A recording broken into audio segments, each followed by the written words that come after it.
Hey, Look at your Hey. father. Father passed out on the couch with a guitar again. He must be exhausted from playing. He's playing with himself.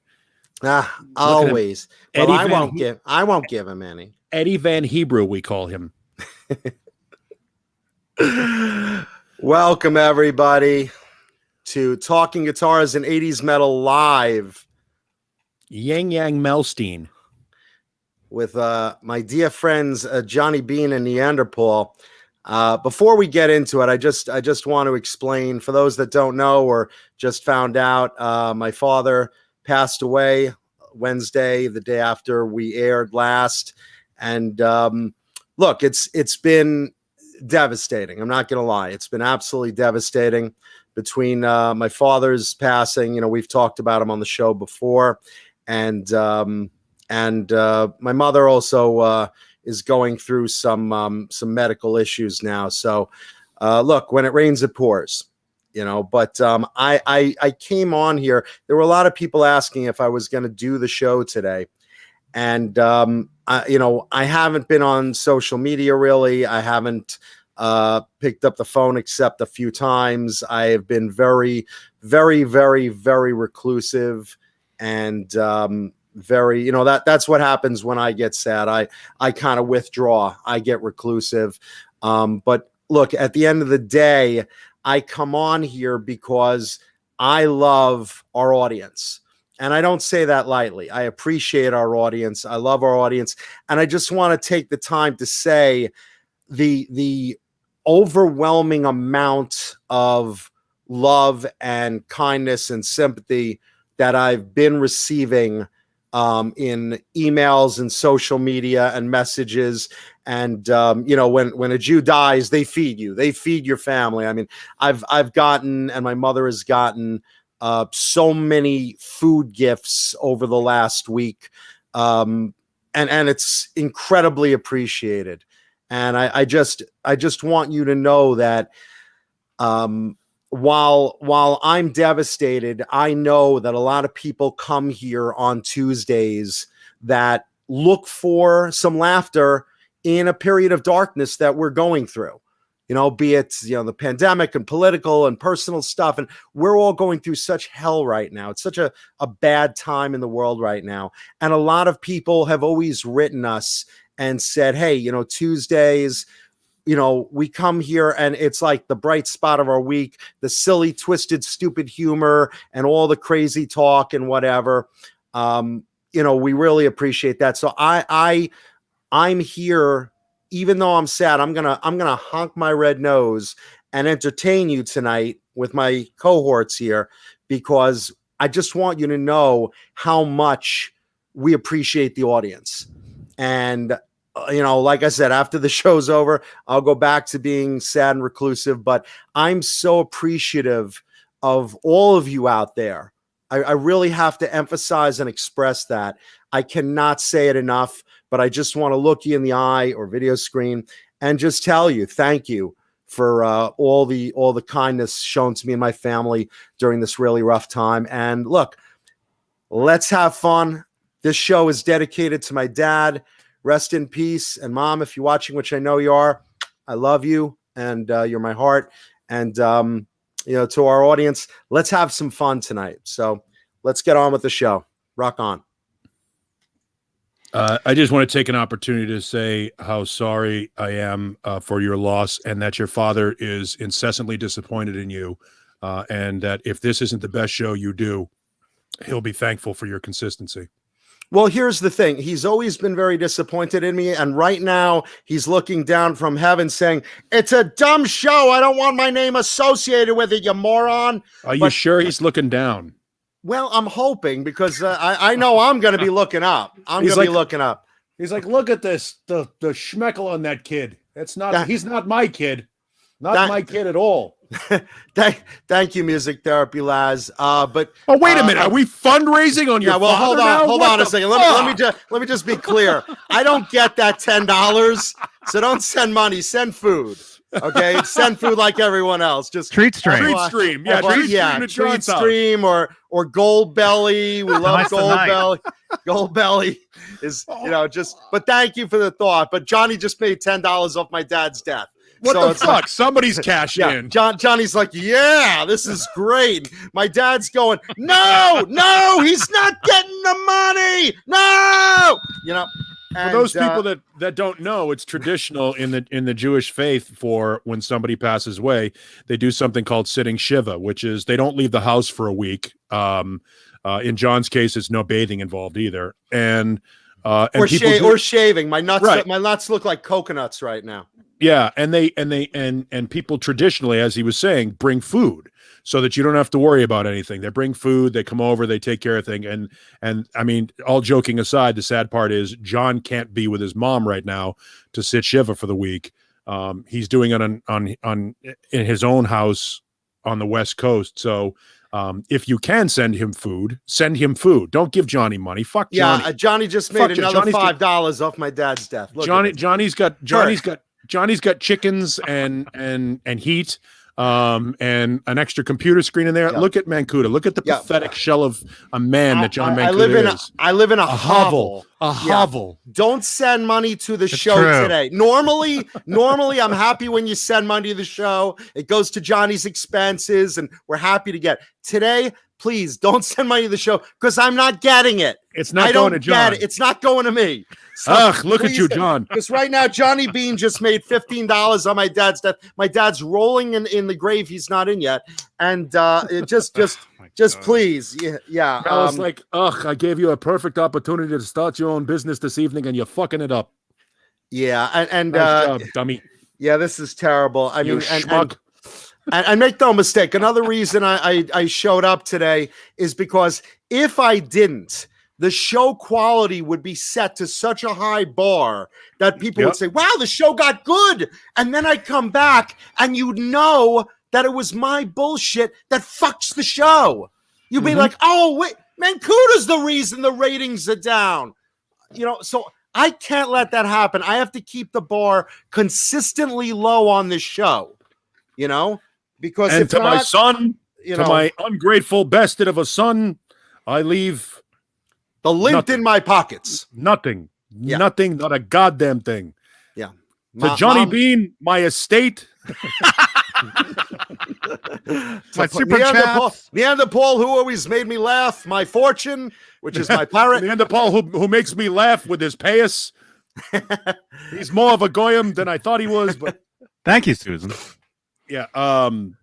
But seriously, when the news broke Wednesday, I immediately woke up from my nap and made the call to make sure you were cool and I appreciate it because you were one of the few phone calls I picked up because I appreciate that. My phone's been ringing off the hook and I just haven't been in the mood for talking or seeing anyone or going out in public or going online. I mean, I sent on Facebook some messages of, thank you to everybody and whatnot. And, because again, everyone's been incredible. The love and outpouring of kindness for me and my mom in this really, really, really dark time. And look, I mean, it's crazy because there's so much surrounding my dad's passing. It's like, they can't do anything with his body right now because of the backup from COVID deaths.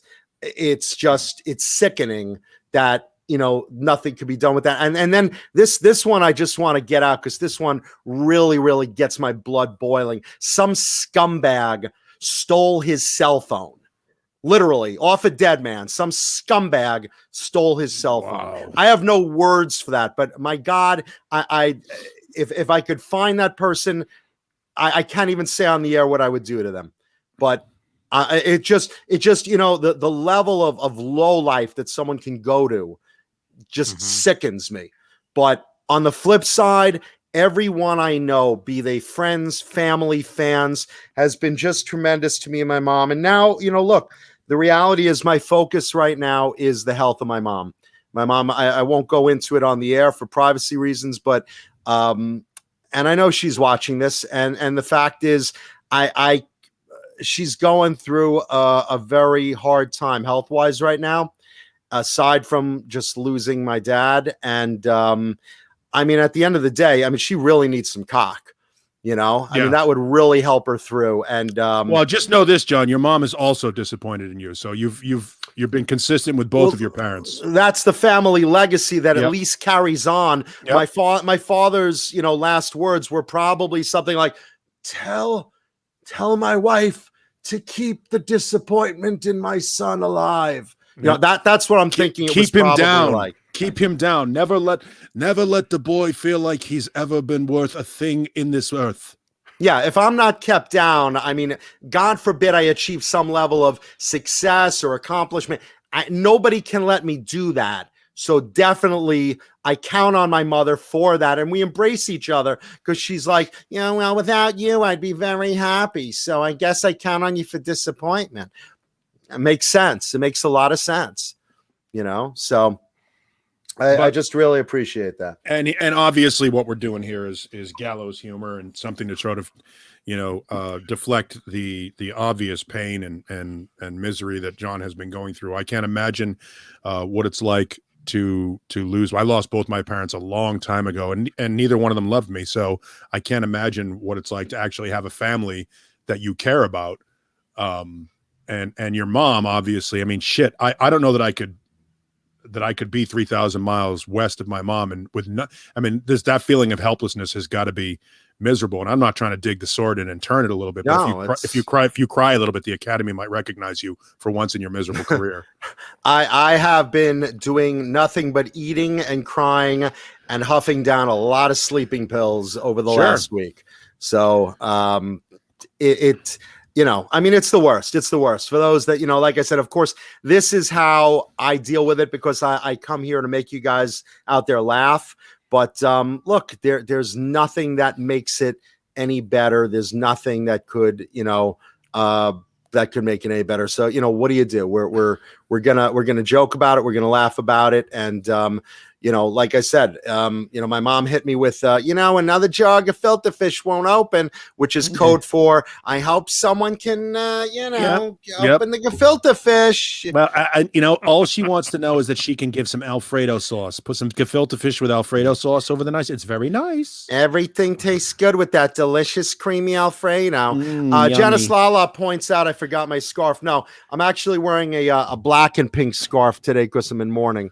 So I didn't forget it. I just color coordinated. This is just to honor my father on this special show. And, like I said, if you have parents honor your alive, father, get a fucking job. Yeah, I know, right?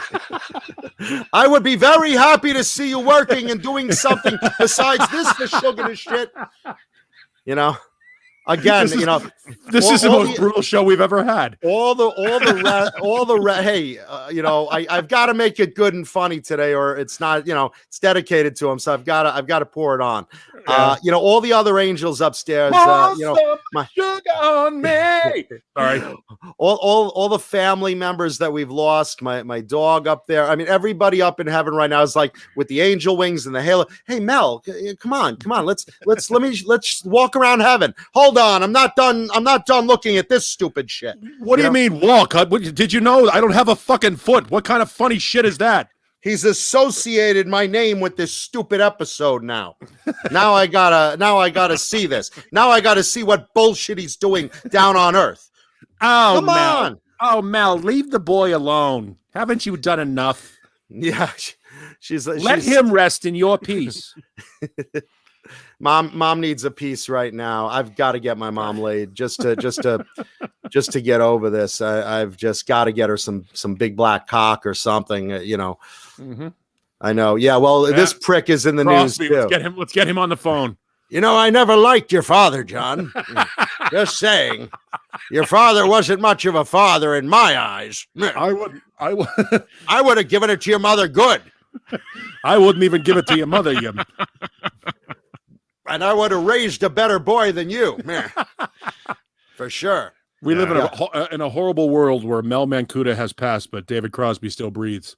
Yeah, isn't that sucked? Doesn't that suck? And what's really fucked is David Crosby, that dildo, is in the news again. Again. Yeah. Again, it's like he can't stay out of the news. I posted up on Facebook a meme saying David Crosby, not a fan of talking guitars and 80s metal live, which I wear as a badge of honor.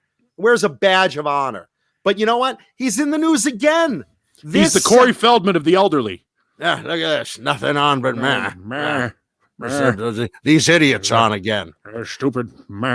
These morons. He's in the news again. Get this. This Saturday Night Live, there's an artist that was performing, and she's a Grammy-nominated girl, Phoebe Brigers. She does a live set on SNL, and at the end of it, she takes her guitar off, intentionally, and she smashes it against a fake amp that started sparking, and it was all set up. But she smashes her guitar against a fake amp and, makes a show of it, the rebellious thing. So, of course, someone asked David Crosby, hey, did you see that SNL performance? And he goes, it's pathetic. And I love her response, though. He's a little bitch. Yeah, it gets back to her. And she replies on Twitter, you're a little bitch. And and then he goes into a whole thing. Guitars are for making music and not what for. What would you know about music? Shut up, you bastard! Shut up, you Dark Phoenix version of Wilfred Brimley. Shut your mouth. Everybody hates you. Why are you still alive? Keep in mind, you'd be nothing. You'd be nothing without Neil Young. That's all. Yeah, you're garbage. You're all you are is a grumpy old pile of oats just hanging out, sitting in your own diaper. That's all you are, David Crosby. And it's like just the idea that this idiot fucking gets into another conflict with someone who's got like 10 times more talent and ability than him. Well, this is what happens when the elderly try to stay relevant. He's just doing everything he can. Yeah, good luck with that. Do everything he can to keep his name. Look, the guy hasn't done anything relevant since artificially knocking up Melissa Etheridge. Oh, gross. Yeah, Lenny Lou says fucking mad David Crosby. There you go. I mean, here's the thing. The fucked up part about it is David Crosby has a legitimate place in music history. He really does. Crosby, Stills, and Nash. Of course he does. Back in the 60s and 70s were clearly one of the more talented folk rock bands out there. They've written some great songs. The harmonies are fantastic, probably second only to the Eagles when it comes to great natural acoustic harmony voices. But what a cock. I mean, all of that. Shut up. It's like Yngwie Malmsteen. Yngwie's a fucking phenomenal guitar player, but he's a cock as a human being, and so who gives a shit? And Crosby's the only one of those guys that continues to shoot his mouth off. Neil Young, he's doing his thing and selling his catalog and making shitloads of money. Stephen Stills and Graham Nash, they're doing that thing with Kenny Wayne Shepherd, or Stephen Stills is doing that thing with Kenny Wayne Shepherd, the band The Rides. I mean, they're doing stuff. What the fuck is David Crosby doing besides driving his hybrid vehicle into fucking bicycle riders and criticizing relevant musicians today? Yeah, and he's trying to plant cucumbers in his backyard and find change in the couch from years ago. There's got to be in here somewhere. Damn, who's relevant today? I've got to bitch about them. It's just he's the Bernie Sanders of rock. I am once again asking you not to play Smash Your Guitar. and Sandra Picardi brings up a really good point. Look, this episode's dedicated to my father, so I am begging you, please, everyone listening to my voice, take a second, hit the like button for my dad. That's all I'm asking you. So please take a second, hit the like button, costs you nothing. And speaking of all this, so my mom has been sent food. I've been sent food, stuff like that. And I my mom goes to me. She's like, I was hoping someone would have sent me some nuts or something. So I said, you know what, Mom, I'll get you some nuts. Let's go shopping today. So I go online with her. She goes, I said, where do you want to shop? She's like, oh, I like nuts.com. I'm thinking, I'm going to hit this site and like big testicles on the screen, join now, swinging testicles. I'm like, nuts.com. Please don't be porn. Please don't be porn. Please don't be porn. Please don't be porn. Good. Okay. It's nuts and candies and stuff. So I go on nuts.com. I go with her I placed the order. She's like, I want apricots. That would be nice. And nothing Go goes to with fucking apricots.com. Yeah, nothing goes with death like cashews. I like the organic roasted raw ones. Okay, well, we'll give you some of those. And I like those little orange rinds in the dark chocolate, but not the circles, the twigs. I'm like, okay, we'll get you some of that. And they have kumquat jelly. Look for kumquat jelly because I like that. But no, you know what? Let's get that somewhere else. I'm like, okay. So she goes in, and luckily you get 10% off your order. I say, okay, well, let's take a look. So it goes, there's no 10%. There's no 10%.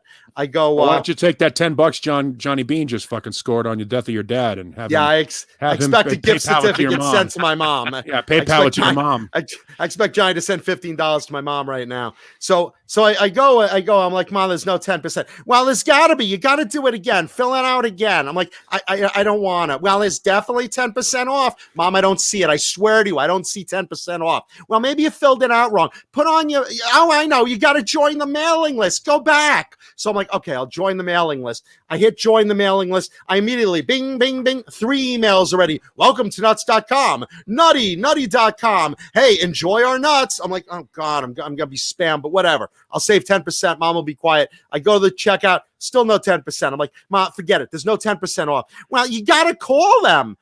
I don't want to call them. John, you got to call them. Seriously, it's upsetting me.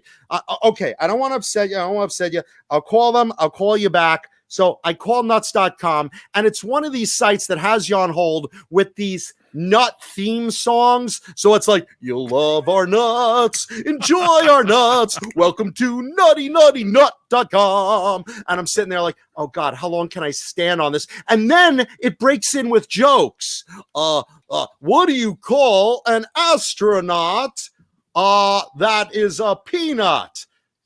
And I'm just like waiting for an astronaut. Welcome to nuts.com. You'll love our nuts in your mouth. And this is going on. I'm on hold for 20 minutes. I'm like, if I don't get this thing done, I know Mom's not going to let it go. So finally I call out. They're like, well, that promotion's really old. Where'd you find that? I'm like, my mother, who also is really old. So finally they just like, yeah, we'll give you 10%. Great. I call Mom back. Oh, that's good. Listen, we've got to get kumquat jelly now. I'll go on Etsy. I'm like, okay. So I go on Etsy. She's like, this one I like, but the shipping's $30 because it's from Australia. Oh, this one sounds good. Oh, it's only a 4-ounce jar. I need more than that. How about this one? Oh, wait. No, I don't like the name of that place. And there's like 20 places that have this kumquat jelly. And I'm like, Ma, pick a jelly. I'm buying you a free jelly. Just pick a fucking kumquat jelly. She's like, well, this one has chunks. I like chunks. You don't understand, John. I'm using this jelly for very special purposes. This is joy jelly. This has to have a very nice flavor for the young boy who's going to open my Alfredo. He's gonna eat it right out of my gefilte fish. So No. Finally I get to this kumquat jelly. I order the damn kumquat jelly. I finish the damn order. I'm like, great, we're all done, Ma. You have treats. Oh, thank you. We should have gotten Greek olives. I'm like, what are you, pregnant? I said, what is with the Greek olives? So, and then she's like, well, I can't talk long, John. My phone only has 3 bars. I'm like, 3 bars? Ma, you could talk for hours on the phone. No, it goes fast. And if someone calls me, I want to get the call. Ma, you have call waiting. Well, I don't know. So bottom line is my mom just hit and run. She just took her nuts and jelly and, left a little pile of aggravation. And then, bye, John. I only have 3 bars. Got to go. I only have 4 hours of talk time on the phone. Bye. There you go. So, yeah. Hey, Yeah, Johnny bye. Beane, do you have anything to add to the program? You heard you bitching about the fact that you can't get a word in last Friday during the Talking Van Halen show. You're like, I can't even get a word in. Yeah, bring something to the table. Let's go. All right. Well, hey, executive producers are Charles Green, Joe Christian, Wayno, Thomas Santiago, Music Therapy Labs, Bent Tom, James Gum, Voodoo Child SJ, Mike Neese, Frank Corcoran, Michael Smith, David Ennis, Stephen Franklin, Dan Halen, John Moronic, Jim Ray Hawkins, and Steve Carmichael. Steve Carmichael? The executive producers. Carmichael. Top big- tier. Those are the big bosses that boss my son around. Yeah, you'd think at this point he'd already have a middle management position. Mal, he's such a disappointment. You're in the better place now. At least you don't have to deal with him every day. He died in disappointment as usual. Yep, that's why you killed your father, John. You know what's really funny? My mom was watching because I said, I was watching Saturday, Mom, and they said, really nice things about me and Dad, just for a minute, which I appreciate, fellas. And I told my mom about that, and she's like, "Oh, well, I've got to watch that episode. I don't usually watch Saturday." I'm like, "Well, Ma, it's just for literally a minute. I mean, it's not really something that, you'd be interested in." And she's like, "Well, no, I'm going to go look for it." So she calls me back a few hours later and she's like, "I just watched that Saturday show. There's all these people on there and nobody talks." I'm like, well, it depends on the topic and whatever, but she's like, "Well, I recognize Johnny and he's always quiet, so I expect that of him. And Paul is funny, but I know Paul already." I'm thinking, how well do you know Paul already? I'm afraid to wonder if she's got if I'm gonna, my mom one day is gonna pass away. I'm gonna go through her stuff and find Polaroids of Paul and his dick and chocolate sauce and my mom. How great would it be if John, I'd like you to meet your new stepfather. Yeah, yeah, so she's going on. She's she's like, "And who are these other people?" She's like, "Well, I there's another guy in the bottom corner with glasses, and he doesn't talk either. It's like nobody talks. And then Jason I like a lot, and he's funny, and he's so good looking." And I'm like, "Jason," and I'm like, "Oh, Jay," and I'm like, "What do you call him, Jason?" She's like, "Well, one time his wife called him Jason, so I call him Jason." I'm like, "Okay, all right." So she likes Jay, and she's like, And who's the other guy?" I said, "John Biel, that's his show." She's like, "That's his show? He's just sitting there doing nothing but being bald." And I'm like, "Ma, it's his show. He's producing, he's bringing up material." She's like, "Well, that's him right there. I recognize him anywhere." Yeah. So I was like, I just love that line. He's sitting there doing nothing but being bald. I'm like, well, at least he has a talent, John. John Baldell. It's like I'm just like my jaw's on the floor. My jaw's on the floor. I'm like, Ma, I don't know what to even say to that. It's like, and she's just like, everyone's just so quiet. And then there's another guy comes on. He looks like a fisherman. He was very nice. And I'm like, "Oh, the captain. He's a captain?" I'm like, "Well, sort of. It's, something like that, but, she watched her first Saturday and gave the review. It's very funny. I like, we're big with the mom.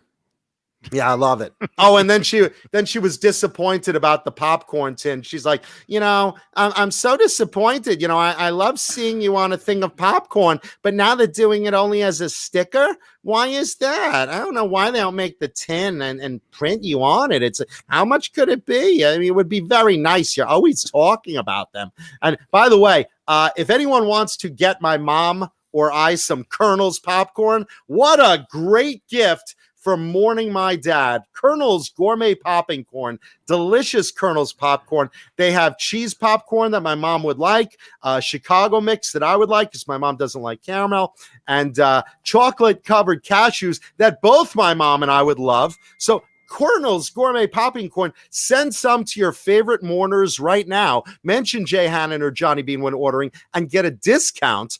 colonelsgourmet.com. What a great lead-in. It's delicious. Perhaps somebody received $15 tonight that he didn't earn, and he wants to send my mother and I some gourmet popcorn. Yeah, just saying. Yeah, and Sandra Pucorni brings up a good point. Blue Rhino was mourning his grandpa, so he's in mourning too, and he loves gourmet popcorn. So just saying. You're kind of milking it now, John. I really am. Yeah. Yeah. Good job. That's a sponsor. It's a spot. Listen, watch this. Nothing my dad would get even worse. Oh yeah. No, stick around, folks. Nothing my dad would like more than, of course, our audience pickups. Going to Vinum Pickups website in honor of my dad, because, my dad always loved the sound of vinyl pickups coming out of my guitars. Just What like I don't Mancuda understand is Custom. why my son loves pink so much. The kid I'm just imagine he's a figula. I'm sure he's a figula. No, he's witnessed too many girls for too long over the years. he probably wishes I was, but Lots of yeah, pink. but There's lots of pink in his wardrobe. I couldn't be more disappointed. my dad loved the tone of vinyl pickups.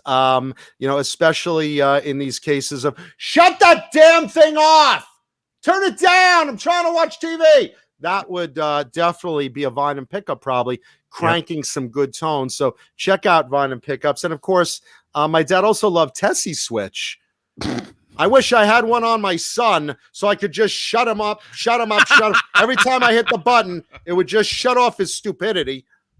Vinyl pickups are great, and Tessie Switch, just hit the damn kill switch, and my dad, my son will shut up. So, yeah. So you don't have a Tessie Switch box there, Johnny?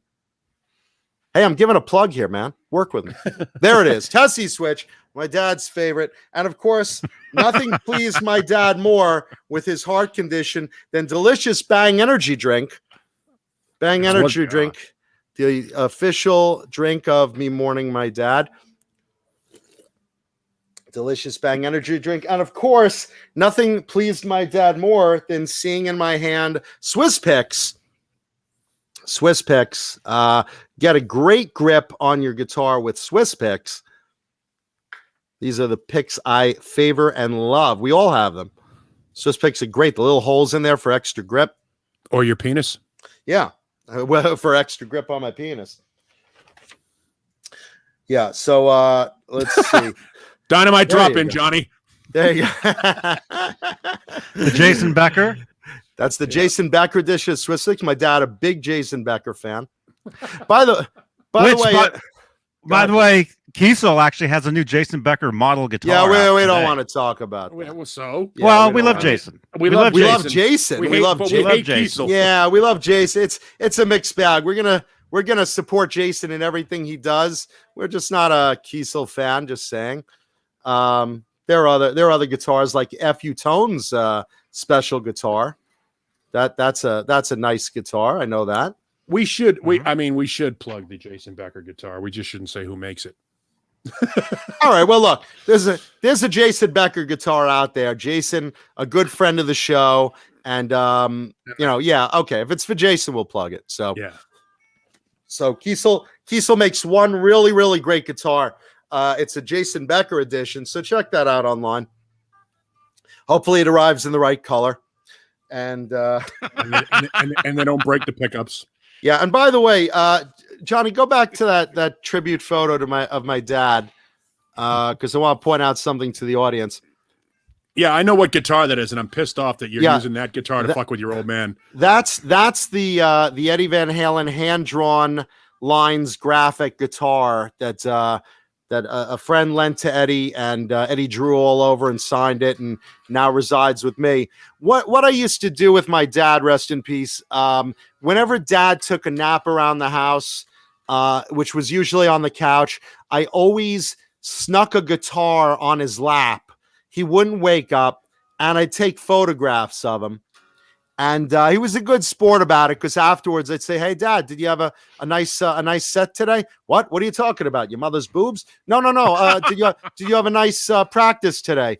And he said, "What are you talking about?" I said, "When you play guitar." "I don't play guitar." I said, "Sure you do, Dad. I found you with this." And he's like, "You motherfucker." So I have all these photos of my dad with guitars on his lap, and just random guitars. But that's my favorite, because he just fell asleep, and it just looked so good in his lap, like he's exhausted from playing, So there you go. Wow. I miss my dad. There you go. Yeah, I actually have. This is interesting. I had Muppets made of my parents. I think I told you this before. I had professional Muppets made of my mom and dad. And who made them? The Muppet Workshop. Oh, that's cool. Yeah, it's really great. And I have I have a mom and dad Mancuda Muppets, and so there you go. I guess I have photos. I don't have them handy, but I should have brought it on the show. But I have Would have been a photos. nice tribute to your father, John. I screwed up again. Thanks a lot. Nice job. Way to go. God damn, I blew it again. No, perfect job. Once again. Consistently everything. Consistent. Nice job. Everything. Speaking of nice job, can we just mention that one of our favorite bands, one of our house bands, because it's Jay Hannon's band, Gizmachi, is on Liquid Metal now in the regular rotation on Sirius XM. If you guys go on the Liquid Metal channel on Sirius XM, which you should be going on now that Jay's band is on there, that's the real great metal channel on Sirius XM, and our own Gizmachi is in rotation with their new songs. So congratulations to our buddy Jason, as my mother calls him. Jason, he's such a nice boy. Looks a little like Trent Reznor, except heterosexual. Very handsome boy, and much funnier than my son. Much funnier than my son. And successful. Married a nice girl, has two kids. Has children. I wish gave his grandmother grandchildren. That would have been nice. My son gave me a stuffed rhino grandchild, and while he's very nice, I would appreciate a few others in a human form. That would be nice. So there you go. Look, Mike Neese says he looks like a great dad. I mean, I worked very hard to build a relationship with my dad, and I loved him and miss him very, very much.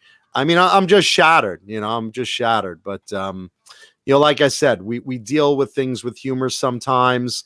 And then, when does that start? Just as the credits of the show run. Okay. Then, all right. Just making sure. Yeah. My mom's like, I haven't seen humor yet. It's so far, it's just not funny at all. Nope. Typical stupid Tuesday. It just seems like you're bad mouthing your dead father. Show some respect, for crying out loud. Yeah, with your damn humor and your damn stupidity and stupid friends. That Johnny Beane seems like a nice kid. Doesn't say much. I do like Johnny. I just is so quiet. Thank you. Just wish. Watch on Friday. He sends me some Colonel's gourmet popping corn. John, you know what? She probably does. Mancuda, let's be quiet for 15 minutes and let Johnny Beane take over the show. All right, Johnny, go ahead. Everybody, welcome to tonight's Talking Guitars and 80s Metal Live. It is 10 to 9 Eastern Time on February 9th, 2021. And look at the phone number on the screen. You can text us, 415-952-3263. Send us pictures. Send us selfies watching the show. Send selfies of the screen. And I will post them on Twitter as fleets and Instagram stories on Instagram. Isn't that an enema? Fleets? I don't know. I like Fruitcake Tony putting out the Johnny Beane emojis. Look at that. That's cool. Oh, Tony, again, thank you for that jacket that you sent me, man. Did you get a jacket, Paul? Did you get a jacket, Paul? I didn't get a jacket. I know. Blue Rhino, did you get a jacket? Well, I didn't get nothing. Yeah. Okay. So that's three of us. Ask Ace and Lemmy if they got jackets, Paul. You guys get jackets? No. No jacket. No. So that's the five of us didn't get. But Johnny got a jacket. Johnny got it. Okay. That's all right. It's very nice. Very nice. It must be. It must be. It was free. Hey, Stafford's Music Studio. Welcome, dude. Oh, who's watching? Who's watching us? Let's do a roll call because we have 131 watchers that I hope are going to leave a thumbs up in tribute to my dad tonight. I hope you're leaving a thumbs up in tribute to my dad. There's Wayno watching us. That's his view. There you go. Is that browsers? Is that a browsers window? I see a tab that says browsers. Oh, there you go.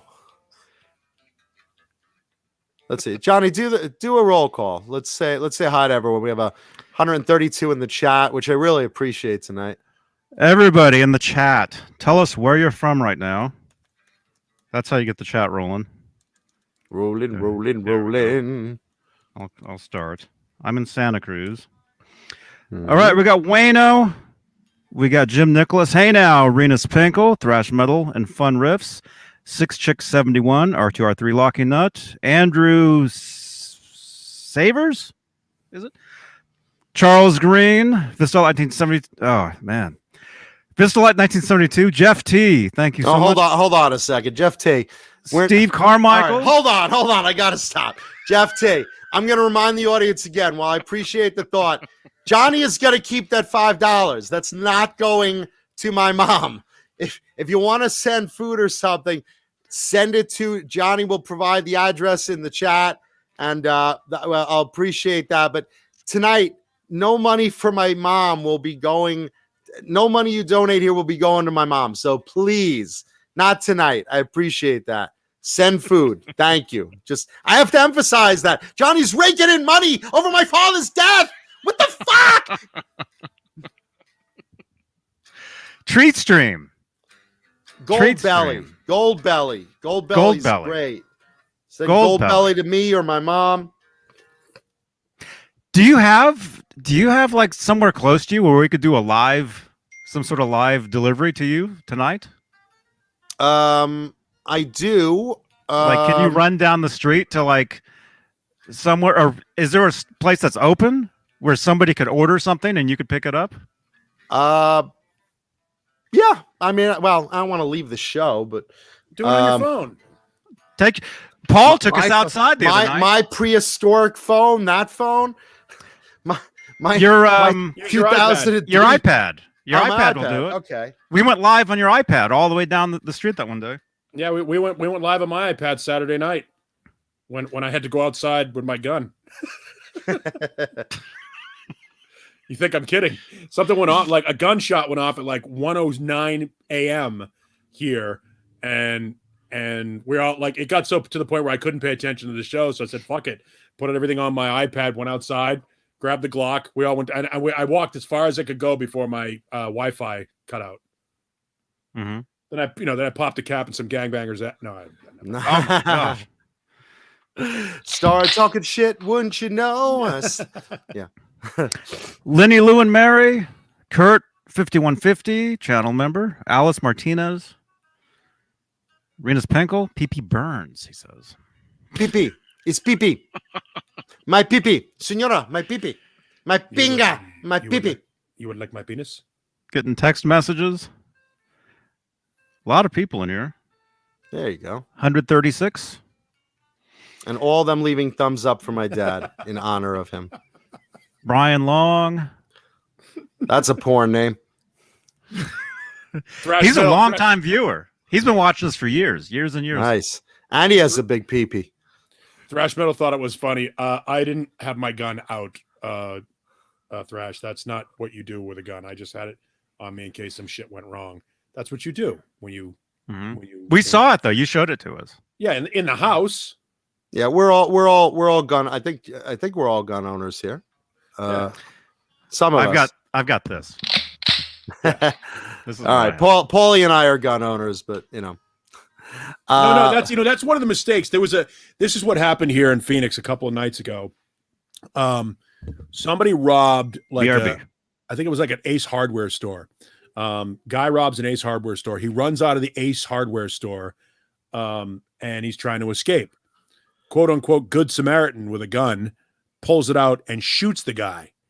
Misses him, hits the Ace Hardware employee that's coming out of the door after him. And this is what assholes that think that they're fucking all of a sudden they're cowboys and sheriffs when they get their gun license and they walk around with a gun. You don't have any fucking policing powers or authority. You don't walk around and go, "Oh, I'm going to save everybody with my gun." That whole good guy with a gun bullshit. It's a self-defense thing. You're not a fucking cop. You're not a detective. You're not, 21 Jump Street. That's a nice relevant reference right there. Knock it off. Don't be that guy. But if you're one of those people that carries a weapon, then carry your weapon and fucking, it's like having your house keys and your credit card and your cell phone on you. You carry your weapon, do your thing, but you don't fucking go around and flash it and walk around. Like if you're going to be a gun owner, be a responsible gun owner. Yeah. It's like, look, I protect my house. I mean, I even had my parents armed So it's like, yeah. I mean, it's just common sense. You protect your home. And if someone is stupid enough to come in your home, then by all means, open fire, kids. I mean, do what you have to do to protect your loved ones. That's the way I believe. But don't be stupid and go out in public and brand, because they're not toys. They don't make you tough guy. If you're going to point it at someone, if you're going to point it at someone, you better be ready to use it, because you don't fuck around like that. And keep in mind that, and this is something that you hear said a lot by people who are smart, you're fiscally responsible for every bullet you fire. And that means that the minute you take that gun out and the minute you think about squeezing that trigger, understand, even if you're trying to defend yourself, the family of the person that you're dealing with is going to sue. You better have a good lawyer. If they're alive. If you're going to, their family. The family is going to sue. Oh, I see. And you better have a good lawyer, and you better have a good reason, and you better satisfy all of the parameters that necessitate the use of deadly force, or don't get a fucking gun. That's probably the best thing. If you have any questions about it, don't do it. Don't do it unless you're ready to do it. It's not a fucking toy. None of these things are toys. I hate gun nuts, because I hate guns, but it's real-time life insurance. I'd rather have it and never need it. Right. Then the whole when minutes count or when seconds count, police are minutes away. That's a true story. And so, again, it's like life insurance. You don't want to cash in that life insurance thing. It's there if you need it. So don't fuck around with guns. They're not toys. Yeah, I mean, I'm very lucky. My parents' house is literally down a block from a police station. But with that said, I said it will probably take the cops probably about maybe a minute or two to get there, when the thing goes off. I said, at that time, assume someone is there to hurt you, and here's how to do it, and here's what to do, and make sure you've done it before. And that's basically it. So, I mean, understand, it's to protect your family. And in that case, you do everything you can to protect your family. So, not to get into it, but, that's the bottom line. Yeah, and Thrash Metal brings up a good point. You better know the law. You better know what AOJP means. You better know what's going to happen. It's not about going out and training physically. Any asshole can go to a gun range and learn how to put a piece of lead through a piece of paper. But if you make the decision to pull a weapon on another human being, you better be prepared for what happens. Because if you've ever seen a video of what happens when a bullet rips through human flesh, it's not fucking cool. There's nothing cool about it. It really isn't. It's not fun. You're doing it.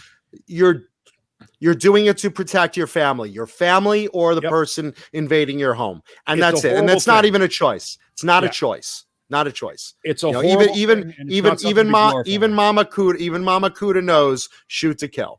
So, and Tom, speaking of Tom, go ahead. Sorry, Tom Lyle just had a question, but I know how this became fucking gun talk all of a sudden. But Tom's, how do you keep it away from your kid? You get a don't safe, have kids. Condoms. Yeah, don't have kids. That's probably good. Yeah, don't deal with Wally kids. and I, that's what we do.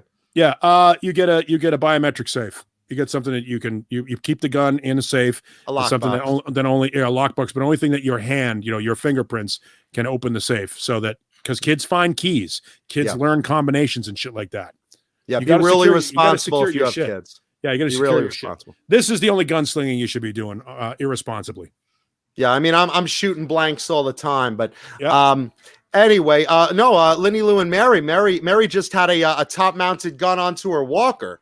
And that must just clip. She's like the intro to Rap Patrol. She's galloping down the hallway after the intruder. She's like, you got the tennis balls on the bottom of the walker, and then she gets him to the site. Walking around the corner, or the wheelchair. The wheelchair is motorized, and Linny Lou hops on the back, hits the motor, go, and she's working the gun, and and Linny and Mary's driving along in the wheelchair. Listen, I wouldn't fuck with them, and let me tell you something. Sandra Picorni, she's like a Vietnam vet. Picorni, may shoot you long time. Me shoot you in the face. No, she wakes up. Here's a noise in the middle. She's having Nam flashbacks. VC, Ricky's like, honey, what? All right, What's now, going now on? you've gone too far. It's all racist. Now you made it racist. Oh my God. It's one thing to shit on your own Jewish family heritage. It's another thing to talk about going out and shooting gangbangers and gun control. But the minute you bring racism into this thing, John, No, she's having a Vietnam flashback. I wasn't there. I have Nam flashbacks too. I hate Anaheim. No. I remember that one time I was down behind enemy lines at the Hyatt. I was stuck in the bar and Van Halen was playing. I was like, oh my God, I'm in hell. Make it stop. I was at the Grove and fucking Jackal were on stage and Jesse was like, hell yeah! Yeah! And somebody is asking, do we have a clue for today's show and tell guitar? Yeah, it is. It's big. It's big. Big. It's big. Big show tonight. Big show tonight. Big energy. Come on, Mancuda. Drink a couple of bangs. Hypodermic something. Snort some cocaine. Big energy. Big show. Big guitar. Everything's big for Papa Mancuda's tribute show. It's the Papa Mancuda show. It's the Papa Mancuda show. He's glad he had to go. Because he knows his song will blow. Oh my God. He knows the show will blow, but you know. The original Paramutant on duty watching us. I thank you for the kind words in the chat. I know we're on high energy tonight, and I'm glossing over a lot of stuff, but thank you for all the kind words in the show, and really appreciate it, seriously, because I know I hope my mom is watching all the nice words in the chat about Dad, because I really love him and miss him. So let's see what else we got in the news. We talked about Gizmochi. We talked about nuts.com. Did you guys hear in Rush, Alex Lifeson and Geddy Lee want to make new music? Yeah, and I'm sure that we talked about this a little bit, I think it was on Saturday. Did you? About who would be the drummer that sits behind them. You guys all came after me. Do you remember that? Yeah, because you said that you don't like Rush, and that's just an ignorant statement. That's just ignorant. That's ignorant. I can't believe you'd say that. I don't. It's just not my thing. Yeah, no, that's not what you said though. You said Rush sucks. What? Yeah. Even my dad is looking up from heaven. Johnny, no, Rush is great. Modern day warrior, mean stride to the... He can't hear me.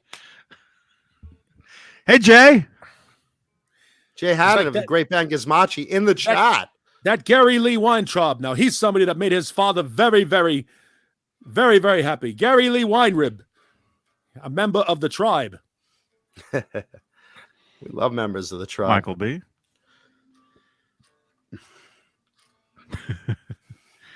Yeah. No. I mean, what happened was someone in my Van Halen group posted there's this fake story about Alex Van Halen joining Rush, and I was like, no. You're more likely to see somebody like Dave Grohl do that gig. It'll be somebody like there'll be a guest drummer that plays on the album, and then they'll find somebody that they can go out on the road with. But and it won't be called Rush. That's the other thing, is it's not Rush. It's not Rush without Neil, even though Alex and Geddy were there before Neil. Remember, some people don't even know that there was a drummer before Neil because they only made that one record and have one song that anybody knows that Neil didn't play on. It's not going to be Portnoy. And I hate that it's Portnoy. I hate that everybody says it's Mike Portnoy. Mike Portnoy wants that job so fucking bad. He wants to be in Rush so bad. It's disgusting. Who doesn't? But that's the whole point. Right now, Steven Adler's like waking up in a pool of vomit. Like, wait, you guys need a drummer? It might end up being somebody like Gavin Harrison. Somebody. What about Matt Sorum? It's going to be a guy that's somewhat jazz trained and more of a proggy drummer. I don't think it's Portnoy. I think Portnoy is the most overrated fucking drummer. I mean, Jesus Christ. Here we go. He is. He's super overrated. Johnny's like ready for the chat to go. It's like watching the speedometer on the Knight Rider Trans Am. Dude, you know what? Somebody brought up Ray Luzier could do that job. Ray Luzier would be great in that position. You know, Terry Bozzio, What about another great guy. They should get a tribute. You know, some guy in a tribute band that can play exactly like Peart. You know? Yeah, I don't know that there's People, I don't know. people do I don't know if do there are many that. I guys. mean, Yeah, you know, Kevin Figueredo could probably do that job. Sure. I would love to see an unknown that really has talent get a break from Yes. There you go. Danny Carey, Brian the sign guy. Danny Carey could do that job. And would be a big, like, it's going to have to be that. somebody Who's Danny Carey with? I'm sorry. Tool. Okay. Travis Barker is a good enough drummer that could probably do it. But the point being, and no, not Jason Bonham, not the same kind of a drummer. It's one of those things that, like with Robert Trujillo in Metallica, it has to be somebody that can sit behind that stool and be that guy. You know what I mean? It's got to be play somebody all those drums. Yeah, somebody that's that good. I mean, you know, a guy like Terry Bozzio is fantastic. He'd be great. And for people that don't know who Gavin Harrison is, he's the drummer for Porcupine Tree. Danny Carey. It would need to be really kind of a prog rock guy. You know what I mean? It would have to be one of those kind of drummers that understands the syncopations and the rhythms. That is if Geddy and Alex choose to do any Rush music. They're talking about doing a new project that's not Rush. Hi, Ellie. That's them Hi, watching Ellie. the show tonight. Nice. Hi, Ellie. Oh, Steven, the drummer. Yeah, right. Yeah, great night to choose, Jay. Ellie's right. Ellie's right there, like, and Jay's like, shit. How do I pull her away? Honey, call Ellie. Call Ellie. You know. Oh no. Yeah, Steve Moore would be a good guy. Somebody pointed that out. I mean, those are big shoes to fill. Yeah, those are but it's really big shoes to fill. It's got to be somebody that is competent and worthy of that gig. They can't get a nobody who can't play. No, they can because of all the tributes. They're going to get the best, or what I think, in my opinion, even though I don't like their music, they need to get a drummer that's in the best Rush tribute band in the world that plays that exact set, knows all those songs, and because he's a no-name, you know, it'd be Geddy Lee and what's the other guy? Lifeson, and then Alex Lifeson. Whoever.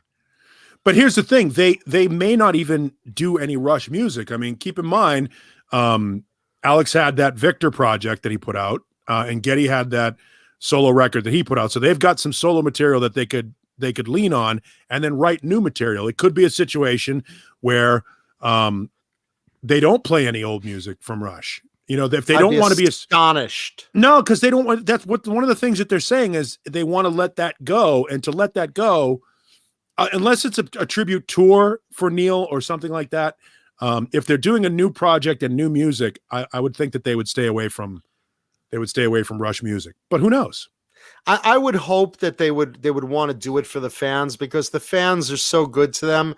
And, you know, even if you do new music under a different name, the fans are going to be clamoring. It's like if the Rolling Stones, you know, someone Keith Richards died out of the Rolling Stones, they continued on with a new guitarist. He's the last one that'll die in that band. Yeah, I know, right? He's going to be, you know, walking scorched earth 2087, and you know, Fruitcake Tony says this. It's disrespectful to continue without Neil. No, it's not. If they go out, if they put together a new project, if they want to work together, but remember, Alex and Geddy have been playing together since they were fucking kids, since they were like 13, 14 years old. So if they want to rephrase that. Yeah. I said playing together, not playing with each other. Did I say playing with each other? Did I? All I heard was teenagers playing with each other. Don't repeat it. Yeah, this NAMBLA moment brought to you by Bang Energy Drink, delicious Bang, a favorite among teens. James Stewart, it's not Rush if they don't want it to be Rush.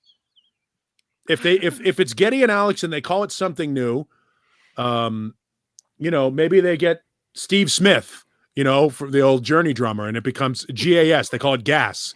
You know, Geddy, Alex, and Steve. You know what I mean? Where are they rushing to? I don't know what they have to do. They don't have to slow down. Neil didn't write all the material. Neil wrote all the lyrics. That's one of the. These are all of the mistakes that mistaken ideas that people have about Rush. So maybe they can't play those old songs. Oh, sure they can. Maybe Neil owned the publishing for all that. I No, would they see split it the as publishing. I would see it as a tribute to Neil, to let the audience hear, again, you get dedicated to him. But I mean, you gotta still play some Rush if you're gonna go out together. The audience is gonna expect it, even if you put out new music with it. Yeah, maybe, but I think that's very similar to when Robert Plant went out and everybody yelled for Zeppelin and he didn't do it. He didn't do it for many tours. And I'm sure Eric Clapton, when he went out on his own, people yelled for Cream and he didn't play it. I think that there's a certain level of expectation, and if they go out into the tour and say, "Hey, we're going to go out and play a show, but we're not being rushed. This is a new thing," people would have to respect that. Wow. Oh. I'd want to hear Rush. I mean, like I said, even though, look, it's Rush is like, done. Rush is done, just like Van Halen is done. I get it's it. Not Rush without Neil, just like it's not Van Halen without Eddie. I mean, I get the Eddie thing. I totally get the Eddie thing. You can't, I can see that. Eddie was the band, and Well, I don't know that there are many. I mean, sure, there are plenty of names that we just dropped that might be able to play the Neil thing, but it's not the same. It's just not. I mean, it'll never be the same. Look, Robert Mason can sing like a son of a bitch, but he's not, Oni Logan, or he's not, Jenny Lane. What's his name? Arnel Pineda is a phenomenal singer, but he's not Steve Perry. Like, there's a certain level of proficiency and a certain level of respect. You can't just throw anybody back there. And let's face it, Neil Peart is one of those guys that everybody knows who he is. He's an essential part of that band. So I don't know that you can't do it. You can't do a Rush. You can't do Rush without Neil anymore.